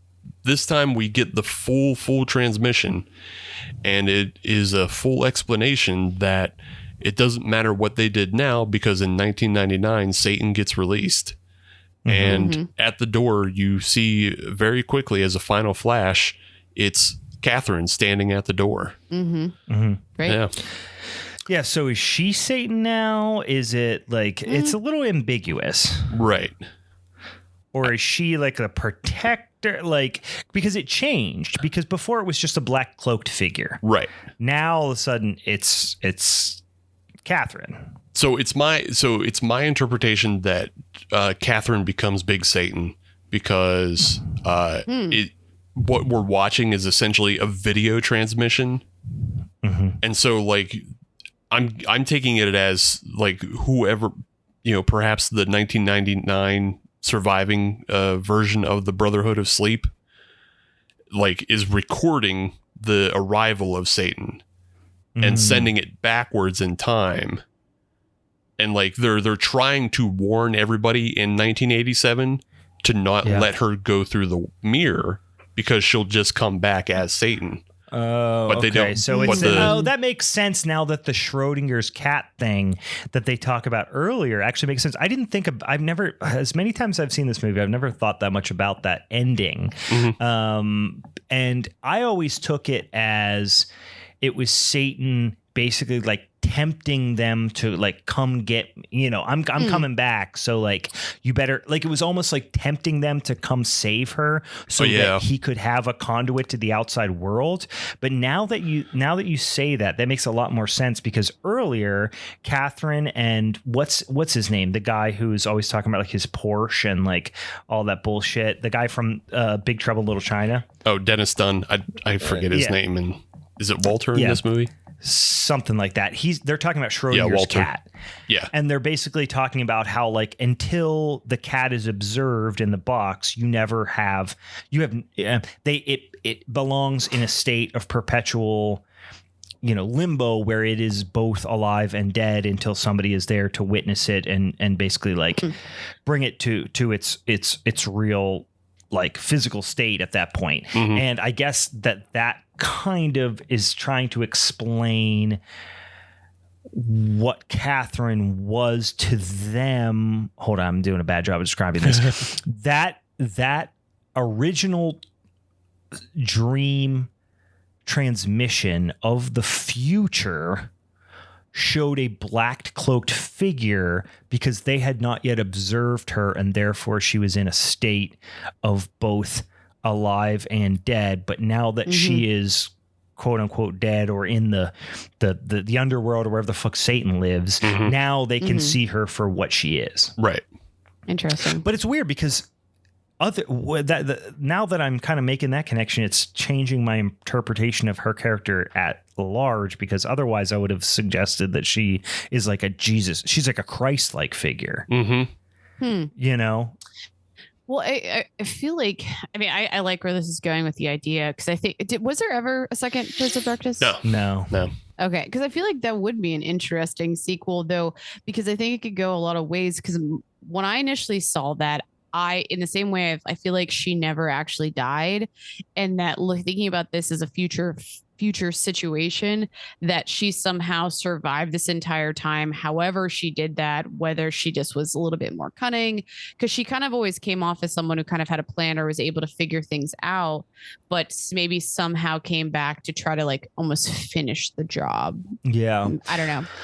Yeah. Maybe that has less legs than what you're saying, No, but I mean, that's kind of close to like what I initially thought about it, but it's just such the reason I love this movie so much. I mean, otherwise, like the story's great. It's got like the music's fucking awesome. Satan is a fucking big, cylinder of green goo. That's rad. Like everything about it's cool, but I love that it's such an ambitious story. Yeah. Like it's such a super, like an uber nerd thing to do is go like, you know what? I'm so smart. I'm going to explain everything. Yeah. You know what I mean? It's like such an arrogant super nerd thing to do, and I fucking kind of love it. And not just explain everything, but explain it in such a way that, yes, it's still supernatural, but it's not all that dumb shit you thought. Christ was an alien, you goof. Exactly. It's like, it is supernatural, but all that bullshit that you thought was magic is actually science, you bitch. Yeah. Oh no, this movie rules. Yeah. And they don't spoon feed you everything, in terms of like what it means. Obviously not, because like there's so still cool. the ending is still so open to interpretation for all of us. Yeah. So yeah. But it's not about spoon feeding you like the complete ending, because you're supposed to kind of you make your own assumption of like what it means. Like obviously the message is a warning, but like what kind of warning? What does 1999 look like? Yeah. Because Donald Pleasance, he's like very like self-congratulatory almost. Like he's like, we beat him back, we saved the world from the devil, and they're like, no, bitch, you didn't. Yeah. Yeah. But I mean, it's just good character work in that way, because like I said, like you have the scene where you essentially just watch him lose his religion and his faith, but he still continues on and he still fights, because it's not what he was taught and what he believed doesn't mean that it's not evil and that it should be stopped. So, that's, just a nice character arc for him. But yeah, it's that's Prince of Darkness. That movie rules. It's an unsung hero, because I always equate this movie to Francis Ford Coppola's The Conversation, because I've never seen it. Still never saw it. Yeah, and a lot of people haven't. And like, but The Conversation is an amazing movie. That movie fucking rules. This movie fucking rules. But the catalogs on either side, because you have The Godfather and Apocalypse Now and all the other shit, Godfather 2, and then on this one you have The Thing and Halloween, and like there's so many other bangers. This one kind of falls to the wayside. But it's still better than most other movies out there. So yeah, it's like a top 10, top 20 horror movie for me, and it's my third favorite John Carpenter movie. Right. Yeah. Yep. Agreed. Yeah, I mean, I don't have much bad to say about this besides like the only thing I always think about when I watch this movie is it's such a giant, grandiose idea. But it's such a small story. Yeah. So I'm not saying that it should have been like, apocalyptic, type of thing. But I'm like, look at Life Force. Yeah. They took a big grandiose idea and they brought it into the real world in a grandiose way. I'm not saying they had to go that way, but it does feel like a really small story for such a big idea. Right. Yeah. This like, if they made this again today, they wouldn't make it as a movie. It would be like one of those 10-part limited series. And, it would be like where you jump back and forth where like you're in 87 and you're in 99. And like yeah. Right. Yeah, I could see that too. I would like that. I think that would actually be interesting. Though I wouldn't want to like, this is not a movie that I like. It's so perfect in its time and place, and like the story, I wouldn't want to like ruin it with that. It's only worth updating because of how dated the technology looks in this film. Sure, but other than that, it's so charming though. Yeah, I love that they're out there like just plugging in fucking 220 lines and all that. Also, that's what I kept saying is like, there's no way this church can support all this. Like, there's too much power immediately. Yeah, there's too much power load. All the they have like a 10 amp system on that fucking. Just all the dot matrix printers printing out, like all the printouts constantly coming. But yeah. All right. Oh, cool. I had fun with that one. Well, Meg, listen, you chose to push us across the finish line here.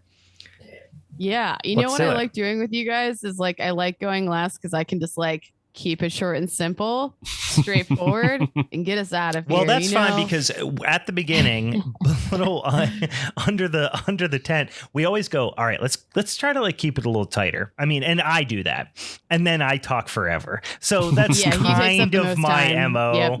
It's and then slowly, surely. Yeah. So here we are. We're like, let's try to keep this under like 2.5 hours. We're currently at 2.5 hours. Yeah. Yeah. Yeah, no, I mean, I feel like Rosemary's Baby I feel like at this point, so many people have seen it and know like how great of a film it is. And so I'll try to keep the synopsis pretty. Did Sinus hear someone snort, laugh? I don't know. I just like how grand you're coming in. Everybody knows how awesome this movie is. Everybody knows. It is. It's just such a classic, Steve. I heard the snort. I was like, excuse me. Coming in. You should have started with like, we all know this is the best movie of the three. Like, yeah, we all know. We've all accepted this. Don't say anything. I did put out a pseudo poll, like just to see what people would actually think, and I didn't put who had which movie. I did see this. And mine had 9, Brian's had 4, Prince of Darkness had 0, which I was kind of sad about because I did really like Prince of Darkness. But I was a little sad. But hey, I'm just putting that out there as Dems the facts. I didn't engage because I knew you were up to no good. Yeah. You were doing some you guys, sort of. I know right now you guys are doing so. You're like mentally prepared to dethrone me today, which is fine. But I'm wearing my "fucked by Satan" flannel right now, so I'm hoping it's like my good luck charm. Which whatever, luck has nothing to do with this. He's on your side. I have a Milwaukee Bucks T-shirt on. I don't think that is really going to get any, preferential treatment Brian, from Satan. This segment is about me and Rosemary's Baby. Yeah. Okay. All right. Good. Hey. Anywho, Yeah, Rosemary's Baby came out in 1968. Directed by Roman Polanski. We're gonna just keep moving on from that. Based on the story by Ira Levin. Basically open, and one of the scenes that I'll just like point out that I thought was pretty neat in looking at some of the behind the scenes film is like that overshot of like basically the building that Rosemary and Guy go to look at is called like this, like it's called the Dakota, and apparently was a super attractive like elite type building, and even housed at one point Boris Karloff, and I think that's pretty fucking cool. But I feel like they're setting up a scene of trying to understand that like you kind of get a hint that maybe Guy is coming into more money with his acting. So they're like, let's class up our lives a little bit. Let's do something. Let's give ourselves something to kind of grow and build a family and so on and so forth. Do you know the other piece of history associated with the Dakota? Yeah, it was like associated with John Lennon. Yeah, that's being where murdered right outside. Yeah, that's where John Lennon and oh my God, why am I blanking on her name right now? Yoko Ono lived when he was shot across the street in the park in Strawberry Fields. Yeah, I found it interesting. Thought that was. But anyway, I feel like besides like kind of giving the significance of just like the building, it's again, like I said, they're trying to kind of come up in like this elite society, because when you start meeting the people in the building, like they kind of play it off like they're not like, but they're kind of part of this quote unquote society of sorts, but they never really allude to what kind of society. I also find it interesting that I think there is a significance to this building, because we really don't like, they don't really know much of the history, and you're like, why would they choose this building, or why would they want to go into this house that besides like possibly being lured maybe by Satan of sorts, because at this point Guy doesn't know shit about shit. He's pretty much just a bitch ass who's trying to make it as an actor. Can you not call John Cassavetes a bitch ass? Oh no, I'm saying his character. Just even still, that's fine. Doesn't feel Come right. On, the disrespect. Disrespected. I also find his like actual real life last name so funny, and being so close to what is it, the Castevets is like it the is. Character. It's a weird. I wonder if he took any. No, because this was based on a. It was based on a book, novel, so, which I never read the novel, so I don't know. Coincidence. It's all coincidence, but. I'm talking a little bit about a couple of other characters. The first one that I recognized was Ruth Gordon, because when I was younger, I was a huge fan of Harold and Maude, and I thought that was so I know you guys probably would know more about some of the other actors in this film. I don't know if you want to speak to anyone specifically, but because the only thing I found like super interesting, it's just like a weird, goofy fact, is that both Ruth Gordon and the guy who plays her husband Roman in this film, they were both born in 1890s. Oh yeah, yeah. I mean, I was gonna say they were in their. They were. Yeah. They were old as fuck. Well, because you think they were probably in their like 80s when this movie was shot. You know what I mean? And so it was. Yeah, I was going through that, and I saw a couple of people. Or 70s, like, even. I don't know. Yeah. Yeah, I feel like a lot of people who had already passed away, which is interesting. Phil Leeds also stuck out to me a little bit as Dr. Schran when looking at the cast list. He was really familiar. I feel like he plays a very cliche, like older gentleman on like a lot of shows, like sitcom type shows. Well, he was also in, was he in Beethoven? No, that was Charles Grodin. Oh, that's the other doctor. Yeah. Okay, because there's the Satan doctor, and there's the doctor she goes to I think basically Dr. Schran's just one of the Satanists. The other doctor. Yeah, I'm thinking about the other doctor. Yeah, Dr. Hill, I believe is. That's Dr. Hill is Charles Dr. Grodin. And the other one's Dr. Shapiro. So we get introduced to them going in and checking out this house, and they decide to buy it. And pretty quickly, we meet Minnie and Roman, which Roman's like, those are the two older couple that are, I think it was interesting, and I like about like the cast and the characters of this is that they sometimes come off as being like a little bit eccentric, but you kind of like get to know them very quickly because of that. And I mean, you called it out, Brian, as being a little bit of like an art house film, but I feel like I don't want to call them caricatures because I don't think that's really the right phrasing for it. But I just feel like they have a lot of personality that you get to know pretty quickly. Yeah, they're pretty eccentric, I would say, overall, which is, I imagine, intended to be in contrast to the otherwise like very very realism based interpretation of their life. Sure. Yeah. And I feel like it gives you this perception of like, especially the way the words they talk about, like part of this society. They kind of build, I think, this air around that it could be something that might be like this elite upper class thing, but obviously we come to find out it's something completely different. Once they get into the house, Rosemary quickly meets Terry, who's living with Minnie and Roman. And I mean, eventually you kind of get the hint that maybe Terry is living. She kind of comes across like she's like recovering from like drugs or just trying to get her off the street and help her out and help her get a better life. But, really coming to find out she has the pendant that eventually is given to Rosemary that's kind of looked as like this good luck charm that stinky has pendant. the Tannis root pendant. And so that's something like we kind of quickly get to know. And so eventually, like through the movie, you're like, holy shit, they probably were thinking that Terry was going to be, this vessel for Satan's child to come to life. She was plan A. Did not pan out. And it's pretty quick. I don't really know if there could have been. I'm glad that it kind of was like a quick in and out. Or did they have they just were trying not to put all their eggs in one basket or something, Well, I feel like maybe they met Rosemary and they're like her. Yeah. Or because of the cult and they're technically witches. Oh, I see. And then they were like, oh no, this is the person we want. This other one, fuck off. Yeah. Well, also they're witches, so they like are clearly Satanists, and so if like they're getting messages from Satan, then Rosemary's the better vessel. Then let's go with this person. So let's yeet Terry off the building. I always took it as Rosemary was plan B because the other one killed herself. See, no, that I took. I don't think so. I took it as they disposed what you're of Terry. saying makes more sense. Yeah. What you're saying makes more sense. I just don't think I ever paid enough attention to that part. Yeah.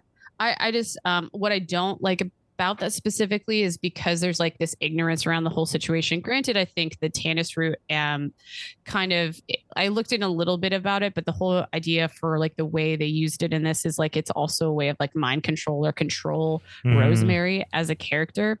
So she kind of like really plays off this like very naive, like go with the flow. Granted, her interaction with Guy the whole time, she's like gaslit this entire movie, whether it's from the witches or whether it's from her husband, who is now becoming part of their cult. But she kind of just goes along with it. But I think reading about the Tannis root being some kind of like mind control or controlling root or herb, I think kind of explains a lot of that. Do you guys think that this is completely just stream of consciousness there, but I never made that connection before because I never realized that the Tannis root thing. Do you think then they selected the name Rosemary for some reason as well? Because that's like an herb that's oftentimes used in like witchcraft and stuff like that. I think that's much more of an obnoxious writer thing, that it was written in the book that way. Because writers can be obnoxious and referential that way, and I think that's why it was done. I'm just curious. Yeah, no, I think you're on the right page. It might have been just a popular name. But I think it could have also been a really popular name because I feel like it's like I put that in like with Barbara, Eleanor. I don't know. Very common name of the time. I didn't think about it like that, but definitely could be thing. So we're finding out that like Minnie and Roman are like trying to get really close to the family or get close to Rosemary and Guy, and they're inviting them over for dinner. And Guy specifically is getting close to them. And since he's an actor and he's like really trying to make it in this world, again, we don't put it together immediately, but as we kind of learn about it and we start learning the intentions of Minnie and Roman, we have Guy who's just willing basically to sell his soul to the devil to be successful. And that's pretty much his role in this whole fucking movie. But he's basically the conduit to get Rosemary to do whatever they want her to do. And so that's where all like, it's like you get annoyed at one point. You're like, at some point, can you just tell this guy to go fuck himself? It's like, so I don't hard. want to eat. You have so many conflicting. Every time I watch this movie, I have so many conflicting thoughts because it's like everything is really like I would describe this movie as distressing. Like it's just like you're mad at everyone, including Rosemary. You get like frustrated with her, not like mad at her, more frustrated with her. But you're also scared for her.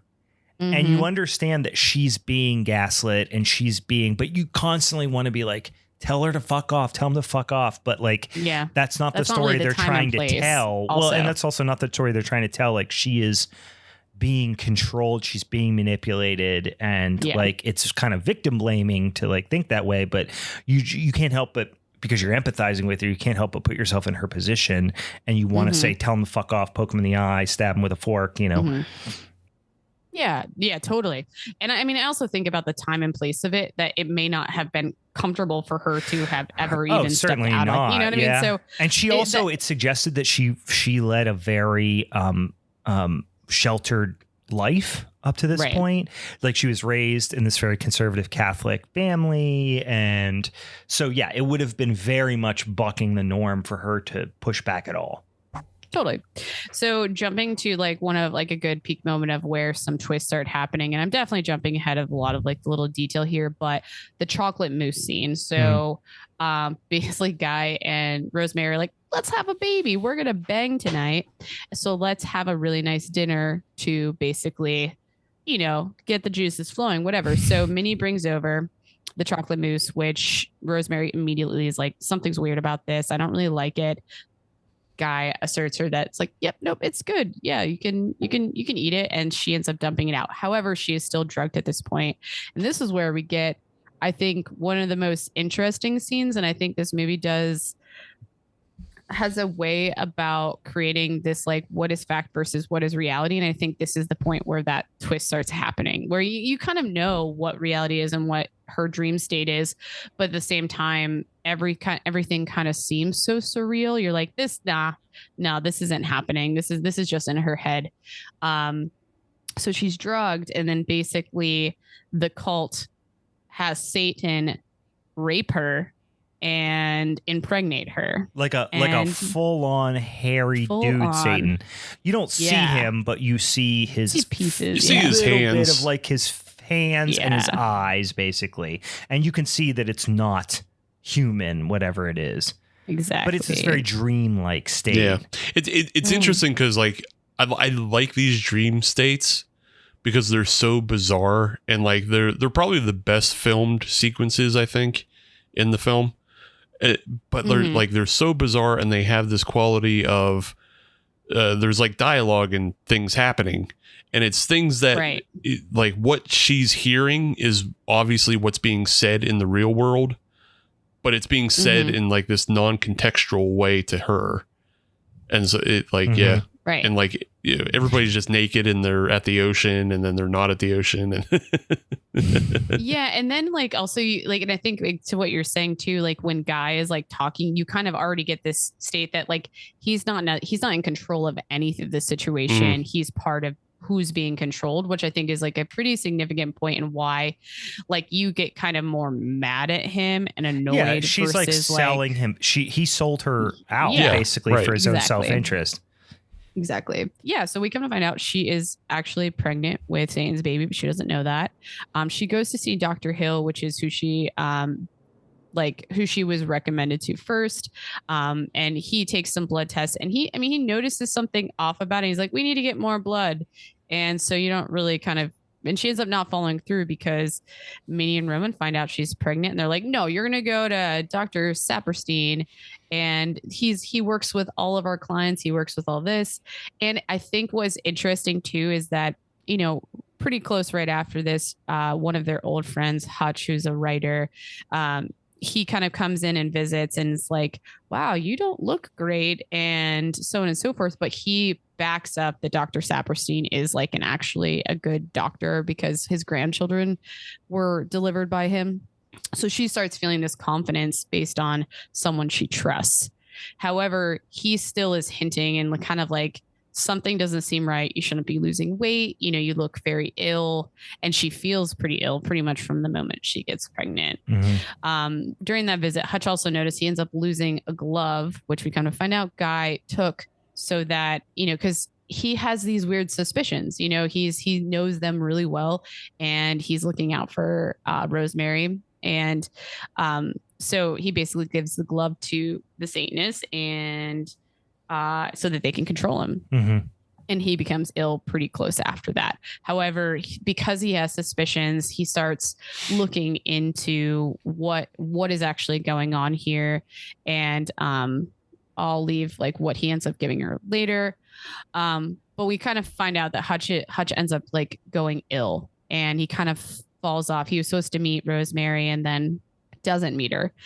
However, she does get a hold of Grace Cardiff, who's I think that's like someone he works with. So like his, like, I don't know, assistant or something like that. I'm not sure. I'm trying to remember the other character, because there's like her friends, like all of her. Which is not that. I'm trying to think of who else that was. Grace is the one that when she's on the phone and she tries to be like, like she tried to call Hutch and be like, hey, where was he?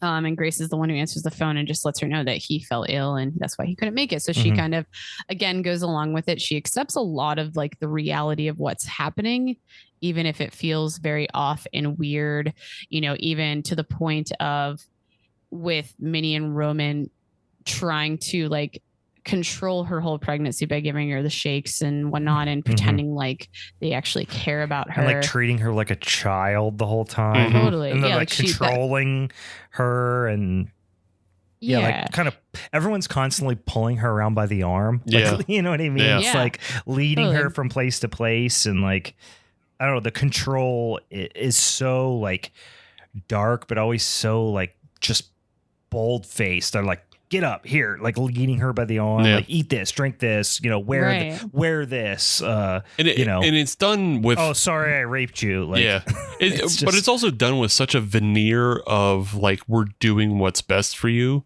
and we're just trying to help you. So it never comes across as like you're saying of just like, here, go this way, go that way. Like the only person who's kind of like that is Dr. Saperstein, who like he's kind of gruff, but he's also like being charming in a way. Like when she goes to visit, you know, him kind of for the first time, he's like, yeah, I'm sure you read that in a book somewhere. Well, throw out your books. Yeah. Right. Yeah. He's like, and then, or she thought she had, because she was in so much pain. I feel like the last time when he did that was maybe right after their party, where she kind of had this almost like mildly come to Jesus moment of like, I shouldn't feel like this. This is insane. I mean, granted, actually, no, that happened before, but when she went and she's like, I was worried I had an ectopic pregnancy, and which obviously at that point could have been a real concern. But he's just like, girls reading books.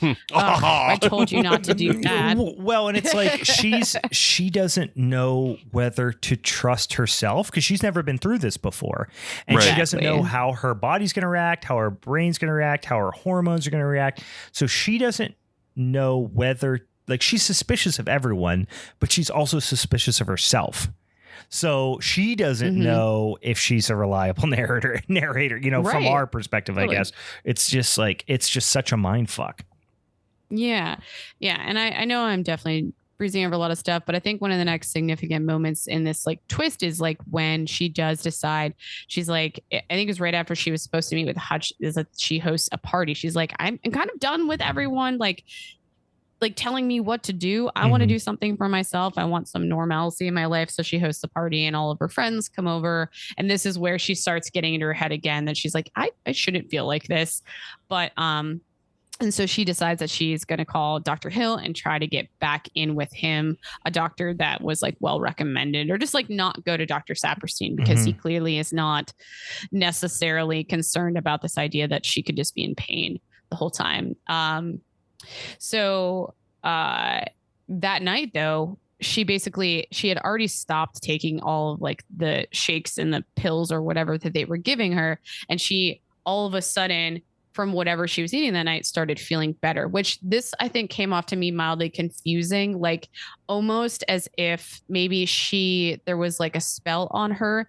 I don't know if it was actually being inflicted through the things she was eating, and because she stopped taking that stuff, and then all of a sudden it just felt too sudden versus like she's now having this epiphany. So now all of a sudden we like, we should actually stop hurting her. So they're almost like controlling her mind by just like stopping the pain or like masking it. I don't know if you guys had any thoughts on that moment, because all of a sudden she was happy again and okay with this pregnancy. No, I'm kind of with you with that, in that they realized that she was pulling away.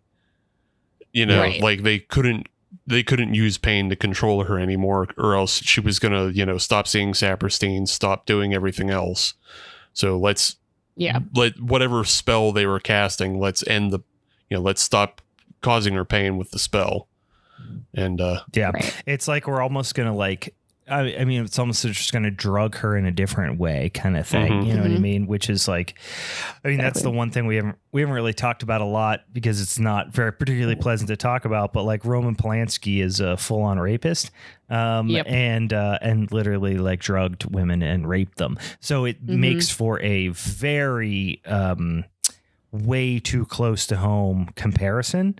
Because there is a lot of this like, physical and emotional manipulation through, you know, like outside means. You know, they're essentially even when they're just psychologically like gaslighting or whatever you want to call it. There's just so many comparisons to make between the way that Also, and this is just totally sidebar thing, but in just like, I wanted to look up a little bit more up about like Mia Farrow and stuff like that.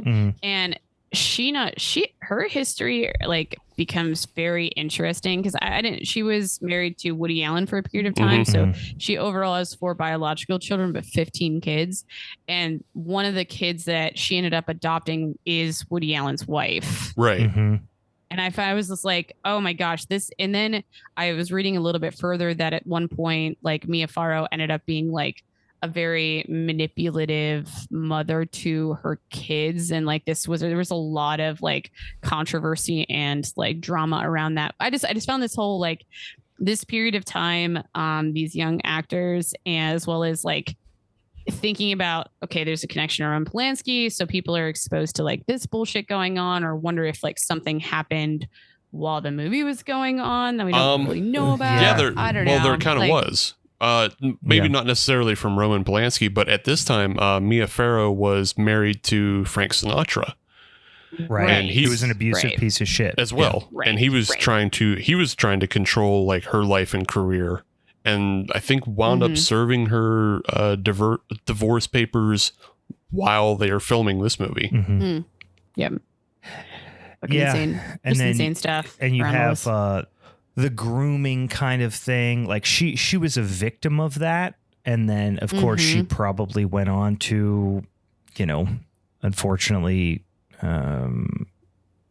you know, put that on her kids as well. Like not necessarily from a sexual perspective, but like just the manipulative nature of the people in her life. It's just, you know, she was, you know, people who have experienced abuse are exponentially more likely to abuse others, you know? Exactly. Yeah, no, totally.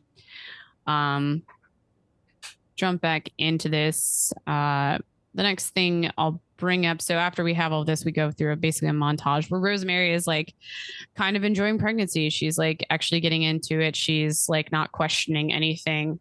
But a few months later is when she finds out that her, you know, close friend Hutch had passed away. And while she's at the funeral, she runs into in person this Grace Cardiff character who hands her this like wrapped package.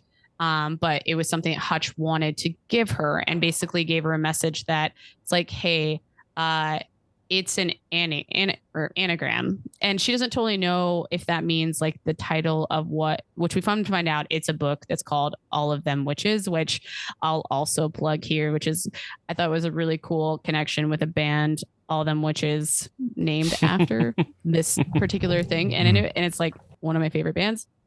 But so she didn't know if it was the title of the book or something else, but there was a dog-eared page and it was a picture of Roman, who the title of the picture said Stephen Mercado, which then came out to be Roman's full name as the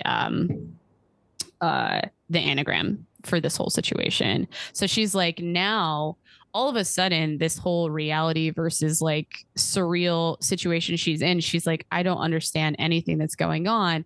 She's learning about that. Oh my God, these people could be witches. Mm-hmm. And so she goes down a rabbit hole of this entire scenario. She doesn't believe anything anyone's telling her anymore. And she ends up trying to turn to Dr. Hill again to help. Dr. Hill eventually like brings her in, but he turns her basically back over to her husband. And it was Dr. Shapiro that went, or Saperstein, that ended up coming to pick her up and was just like, that was like, for me, like even more than the ending, maybe the most chilling scene in the movie of like, she's put all this trust into Dr. Hill and, you know, got like essentially all this, you know, built up this courage to like ask somebody else for help and come to a place where she's believing herself that she's in danger. And she has this trusted person. She finally goes to him. You're like, good for you. And then he just turns her right back over. And he makes her think that. He's like, why would I think that you're crazy? Why would I not believe you?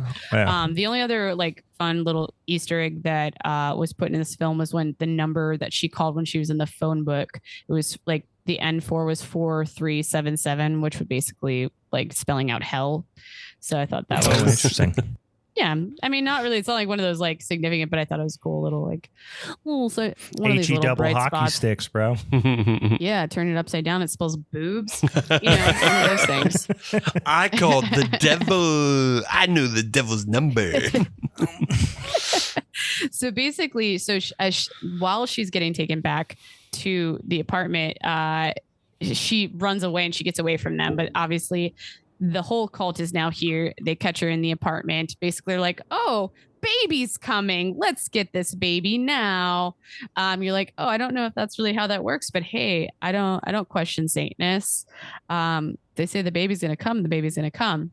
So when she wakes up from this, she's basically told initially that the baby's fine, everything's good, but I feel like one of these scenes probably could have been cut out a little bit of like, they could have just said like, hey, the baby died, but we find that out that she's told that the baby didn't survive. And now she's on bed rest, basically, again, trying to control her. She's basically pumping breast milk, that's being taken, but she doesn't know what's going on with it. But because she's suspicious at this point, she doesn't believe anything. And she kind of thinks all these people are witches, but has no actual evidence. She stops taking the pills that they are giving her, and she does end up hearing a cry. So when she asks Guy, who mentions that someone new moved upstairs, they're like, do they have a baby? And he says yes. And so again, it leads to more of her suspicion, which I think this next scene, and I pretty much will keep this short and sweet, of like wrapping this up, is one of, I think, a really cool scene because all of her disbelief is just actualized, and she still is so taken back by this devil baby. And she now knows everything. She says, we now have Adrian, who is Satan's child, and Satan chose you to be the mother of his baby, and Roman's actively trying to convince her to be like a mother to this baby. And, sitting there in disbelief, you're just like, wow, Guy's trying to come up and be like, see, they can kind of give us everything. I love the spitting in the face. Classic, perfect. It's exactly what Guy deserves. Yeah. But she hears the baby crying, and I just feel like it's such an interesting moment and a twist that maybe she would actually just put all of her disbelief of all this aside just to be a mother. And, outside of that, I think this movie does a great job of like certain shots that I feel like create more of these intimate moments between characters. I don't know. Overall, I think it hits really well for this idea of satanic panic, because I think there's just like so much disbelief around like, nah, none of this is real. And hey, guess what? Yeah. You get fucked by Satan, and that's real shit. Yeah, that's some real ass shit. No, it's real. I mean, it's too legit to quit. The other thing that I like, this scene at the end it's one of those scenes where you don't want, I don't know if you don't want to, but you're having trouble believing what's actually happening because it's like juxtaposed to everything else that was like logical in the movie. And you had essentially not written her off, but like the evidence was leaning towards the fact that she was an unreliable narrator because you are following her and everything's from her perspective the whole movie, so you're seeing all this unfold through her eyes. Even the camera, like even when the whole movie, but even when you walk into the room at the end, you're looking over her shoulder, so you're seeing everything from her perspective. And you have to remember that you have not seen anything supernatural up to this point, except for the eyes and the hand, which were presented as a dream. Yeah, they were presented as a dream, but I already said it was like one of the best film parts of the film, but I also think it's the most unnecessary and it's the most hurting to the film. Yeah, if they would have just left that out, because then you get that subtlety and you more affirm things as her being an unreliable narrative. If it just went from her kind of passing out from the chocolate mousse to waking up with scratches all over her body, then you don't have to assume that it was Satan. You can just assume that it was Guy who took advantage of her and scratched her up, which is what he says. Right. What I also think, though, to that point is that, so I question some of like what were like all the practical effects at that point, and like was this like the best they could do? Because in theory, at the end, we could have totally seen the baby, but I feel like the fact that we didn't, so her looking at the baby, but again, could play into this idea of like disbelief, but she somehow does not recognize this child, and she's like, his eyes. Yeah, what did you do to his eyes? Yeah. I love that they don't show that at the end. I think it's great. I think that makes the scene, and that's the most affecting line in the movie, which was like, what did you do to his eyes? And you're like, oh my God, am I about to see this? And then you don't, because the lead up to seeing something is the scariest part rather than actually seeing it. So I love that they had that restraint there, but I do wonder if like I kind of wish you wouldn't have saw all that. I don't know. I guess it's a balancing act. So I don't know if I would have how I would have felt without the seeing of the eyes earlier. In there. But then it becomes cartoonish in this last couple minutes. It does. In a black comedy kind of way, where he's like, what'd you do to his eyes? And you're like, oh my God, what's wrong with his eyes? Did they like do something to the baby, or was it born like that? And then the guy, what's his name, goes, he's got his father's eyes, and it's like it's like a joke almost, I mean? It's like comical. I don't think it's like weird though for the context of the film, because of like especially Minnie's character coming into the play, which it didn't feel off to me, because I always felt like Minnie and Roman kind of had this like we already talked about eccentric I don't think it's out of place to them. So so when I saw that, it didn't strike me as that, but I kind of hear what you're saying. But I don't think it's out of place. I think it's impactful. I like it, but it does go like full on crazy. And like you're saying, it gets a little bit more comedic, because again, so like Rosemary's carrying around this giant butcher knife, and she carries it into the party, and like after being calmed down and shocked or whatever it was, and she takes a seat, she drops the knife and it lands in the floor, and just a little bit of comedic acting. Minnie comes over, she picks up the knife, but then rubs the floor as the check it smooth over the damage. Yeah. And then you have the other character in this scene as well, who did we ever really see that other the Asian man who's just there? I feel like we've never seen him. No, I just think he's part of the cult, that was going to be my point, is that I feel like in this scene, you finally get at the full spectrum of who they are and how they are. So I find it interesting, because like, you're like, oh, now I know what this cult is all about. It's like very communal, because I saw that. I thought I was about to mention the Asian guy too. It's like, oh no, this is a celebration. They're here saying here to the new Dark Lord of sorts. Even still though, he sticks out like a sore thumb, because everybody else is old and white, And then he has his, like, everybody's kind of saying Hail Satan, but then he has his own where he almost like just throws his arms up. It just screams it in her ear, Hail Satan. Like, Hail Satan. Yeah. He just keeps yelling it like at almost inopportune moments in the background. Yeah. A little and then bit. he's like, it's like mildly racist too, that he's the one with the camera. I was going to say that too. Yeah. Like he has the racist tourist stereotype of like, I'm going to take pictures of this crazy baby. You seen this shit? Yeah.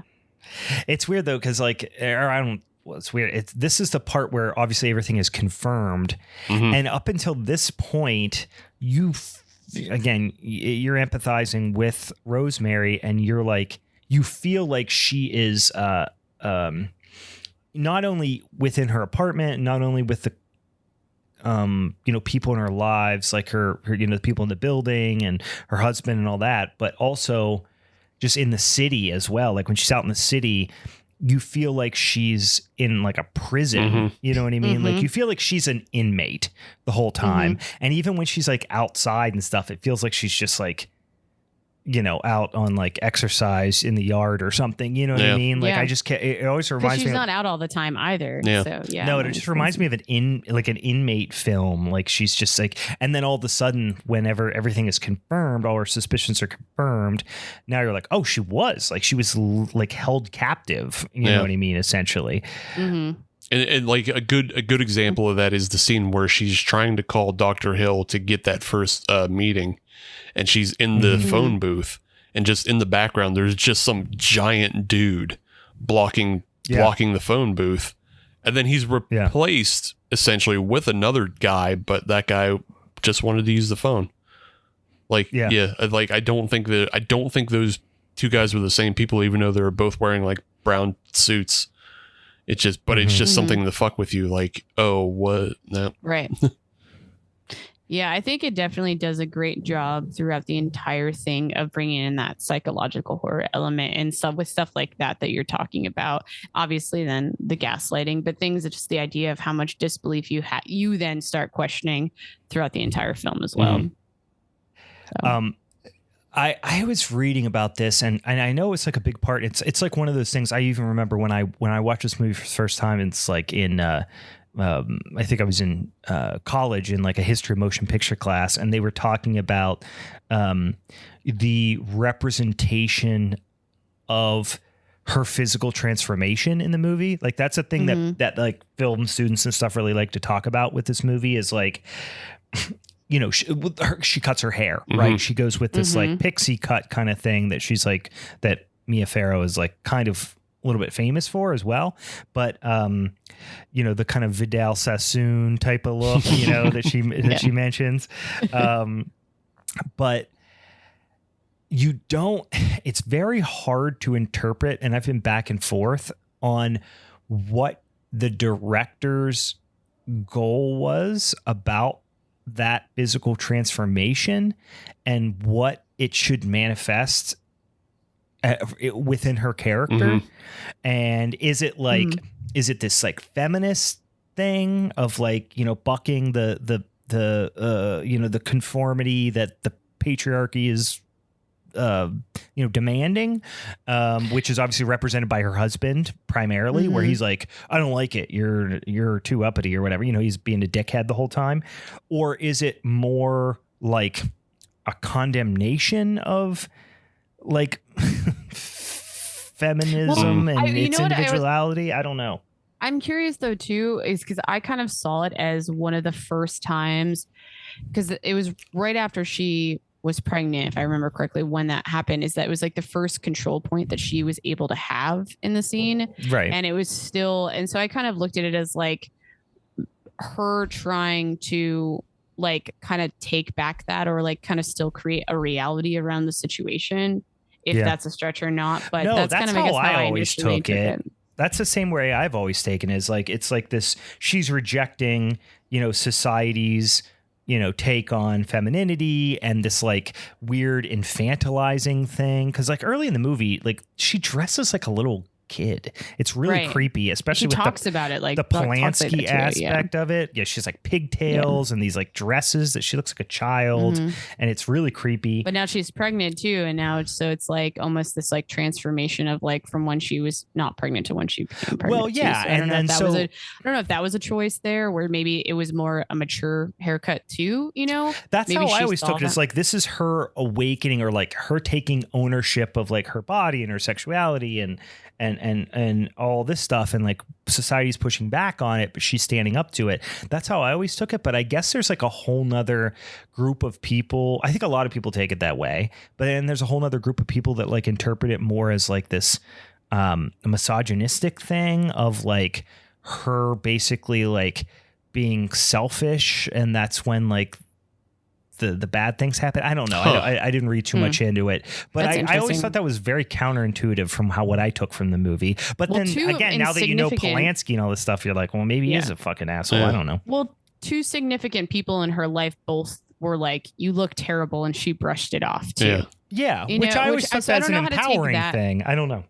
Maybe, I don't know if I took it as that, as more like, it wasn't addressed, and I feel like it could have been. I don't know, Steve, did you have an opinion? You seem like you're about to say something. I took it as some of the worst product placement possible. For Vidal Sassoon. Sure. Well, it's just weird because it's Vidal Sassoon. She name drops it twice, and Vidal Sassoon gets a credit in the beginning of the film. So it's very odd. But I don't see the misogynist angle.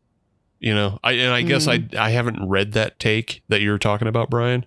I haven't read that other one. I just took it kind of face value as like, she was just taking control of her life and just, preparing herself the way she wanted to for her pregnancy. Yeah. Mm-hmm. Yep. Yeah. Well, that's what I got, guys. Overall, I really enjoyed rewatching this movie too. I only watched it for the first time a few years ago, and from the moment I saw it, I was just like, I was pretty hooked. I was like, this had a lot of, I felt so much while watching it. So I was like, they did a really great job with like character development and the interactions and making you feel things along the way, and just like also in a state of like, I don't know what's real, and I don't know, it makes you just really, I think, like dive into it and get invested. So, yeah. And Mia Farrow's great performance, like that's like an iconic, obviously, genre performance.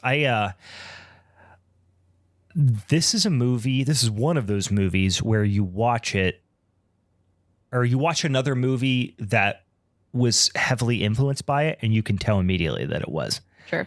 You know what I mean? Because it's such a weirdly unique work that when you see something about it, like I watched oh my gosh, Starry Eyes. Do you ever see Starry Eyes? Like that is so heavily influenced by this. Like I was sitting there thinking of like, I can name like probably 6 or 8 movies that are, I wouldn't say ripoffs, but just like heavily influenced by this movie. And it's one of those ones because it's pretty unique. It becomes pretty evident when that's the case. So, I mean, there's a lot of movies like that. You know, The Thing, obviously, we already talked about is one of those. But yeah. I mean, every 80s slasher, it's influenced by Halloween. So, all right, guys, we is there. We is at the end of the flicky. So we have to establish, I guess, first of all, is there any other comments we want? I feel this is a unique scenario in that we all are fans of all 3 movies. We all enjoyed and didn't have a lot bad to say. So we're not a whole lot of tearing each other's movies down. Like I'm personally having a lot of struggle coming up with negative things about these movies. You know, I said Prince of Darkness, like I maybe kind of wish it was a bigger movie, and like Meg's movie was like directed by a rapist, so that's a thing. And like no, I'm not putting on the movie. It's a great movie. I'm just kidding. But like there, otherwise it's tough. These are all like pretty classic movies, unless I'm missing something here. I have a few. The only film I came up with like really negative things about that weren't Roman Polanski being a rapist was like, there's just some things in Rosemary's Baby, just like tonally, and there is like some bad editing, just like straight up bad editing that I noticed, but like, see, I didn't pay too close enough to the attention. I was really paying attention to the cinematography and the shots and the long. There's so many long shots in this movie. See, I'm also like not super impressed with the cinematography in this film compared to the other two. Like it's mostly inside, you know, in the with the exception of like on the street stuff. On the street stuff's interesting, but all the inside apartment stuff just feels like very flat.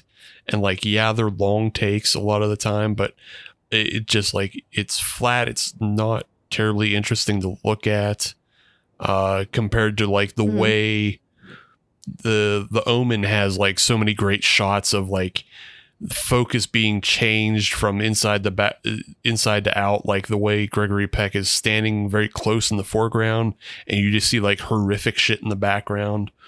You know, especially like the decapitation scene, like the guy Jennings's head is just sitting in the background and he has to turn from it. It's such a cool scene. Like that scene. Like The Omen is a much more interesting film to look at, I feel like.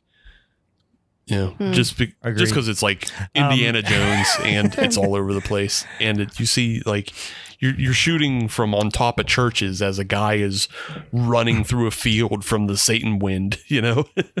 Yeah. Yeah, it's weird. I don't know. I guess I don't need that from Rosemary's Baby a lot. Like, for whatever reason, I mean, she's obviously a very, very attractive person, but like the performance and like I don't know. I feel like my eyes are always on Mia Farrow in this. You know what I mean? I find I really actually appreciate your perspective, Steve, too, because I feel like you're coming at it from like you're seeing things that Brian and I probably won't see, or definitely not me. Because because the way I saw some of those longer scenes, though, is like almost like it felt more tense along the way, like because of the scenes were longer. And that was my interpretation of it. But that was about it. But yeah, are we ready to start voting? Do I get to choose? You choose the order. Yeah. Yeah, you can choose the order in which we vote. So we get our first votes. All right.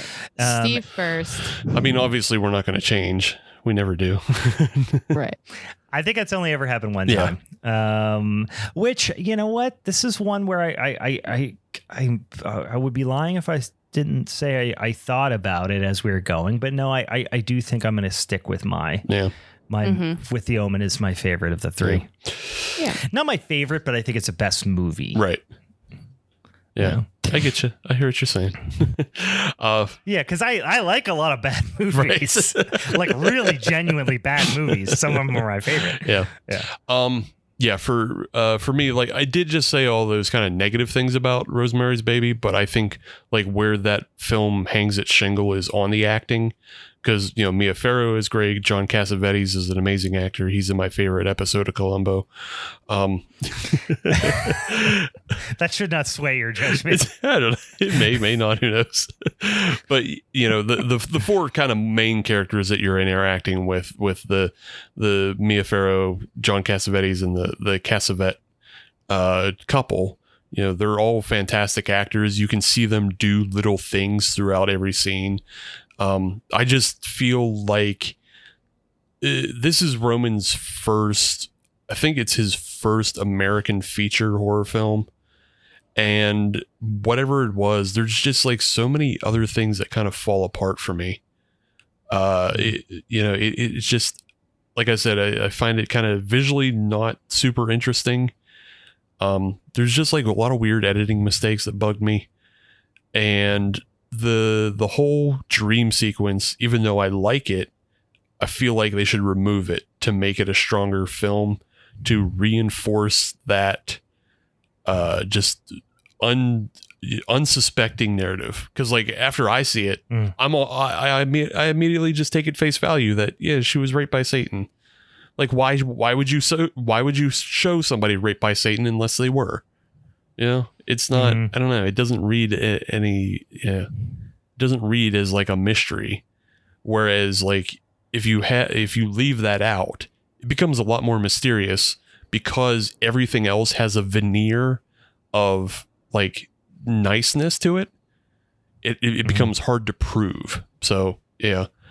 And then the ending doesn't feel quite right tonally because it does take that odd comedic turn, you know, when you're trying to like wrap up everything else. So the Omen, though, despite its soundtrack being so wildly in your face. Like you have to turn the volume down almost at times. It gets a bit much. I feel like it's a lot more coherent, and it's crazily visually, and it's, you know, spawned so many other fucking you know, derivative things as far as satanic movies go. But yeah, just I think Richard Donner fucking knocks it out of the park, and Gregory Peck carries the film, you know, even though he's on the screen most of the time, but like he carries it. David Warner is a great character actor, and everybody else around them, you know, isn't terrible at all. And it's just it's a lot more coherent film that has a greater amount of tension, I feel. And that's why I choose Omen second. Interesting. All right, Meg, Ryan. What's going to happen next? You want me to go next? Yeah. Okay. I was kind of back and forth on this because I really like both of these movies, but I like when people take big swings, and Rosemary's Baby feels like a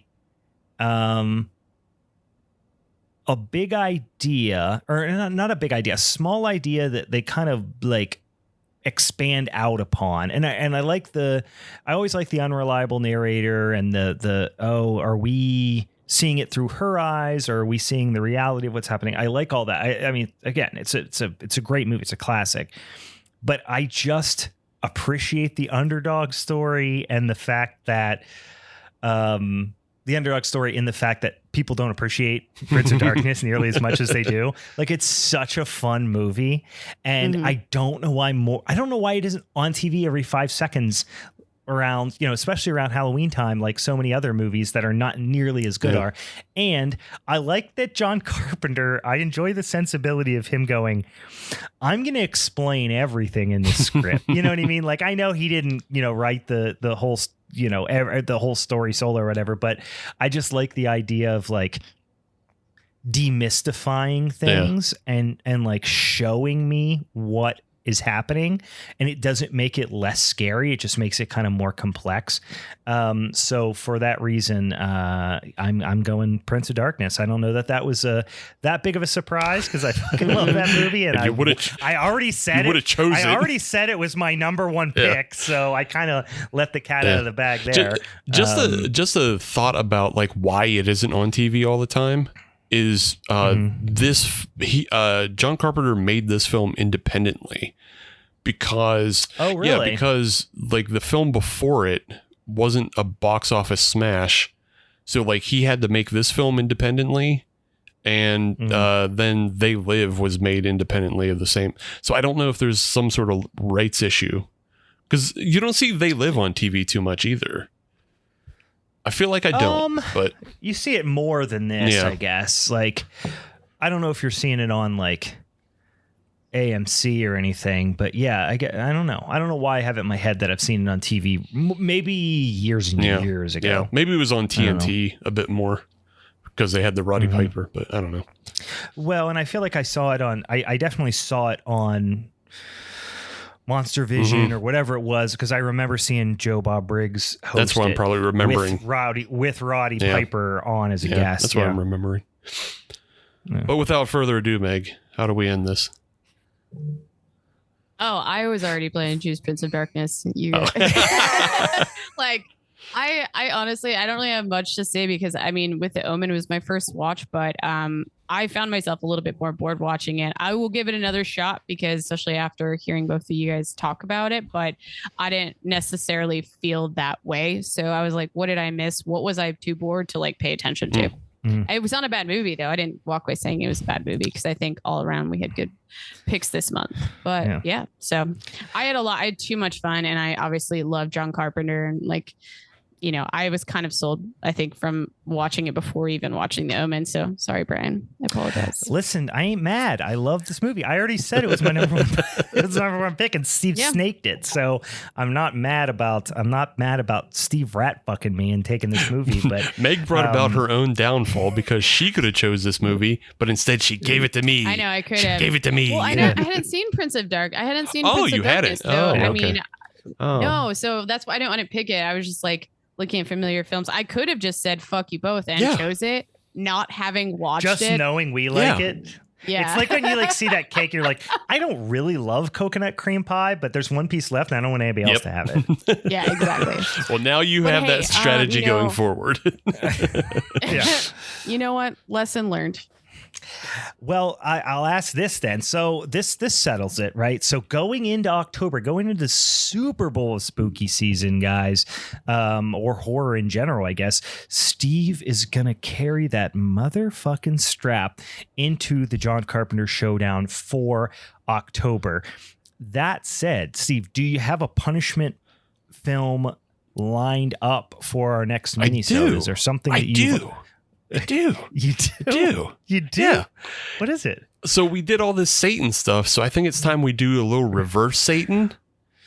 And I want to go back to the year 1999 and visit a little film that is based in Pittsburgh, PA, called Stigmata. Oh, God. All right. I don't know if I'd actually be upset about that movie. I remember liking it when I was younger. It's fine. Halle Berry. Is that the Halle Berry one? No. Wait, what am I thinking You're thinking of Gothica.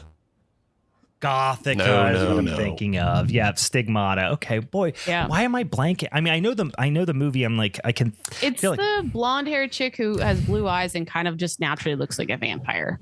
Right. Oh, why am I Patricia kind of Arquette. blanking on Stigmata?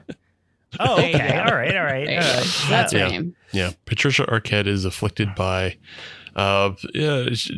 a stigmata. She's an atheist, and then but there's also devil stuff in it. So, yeah, it's a interesting film. Oh, I'm seeing it now. Yeah. Now you remembers it.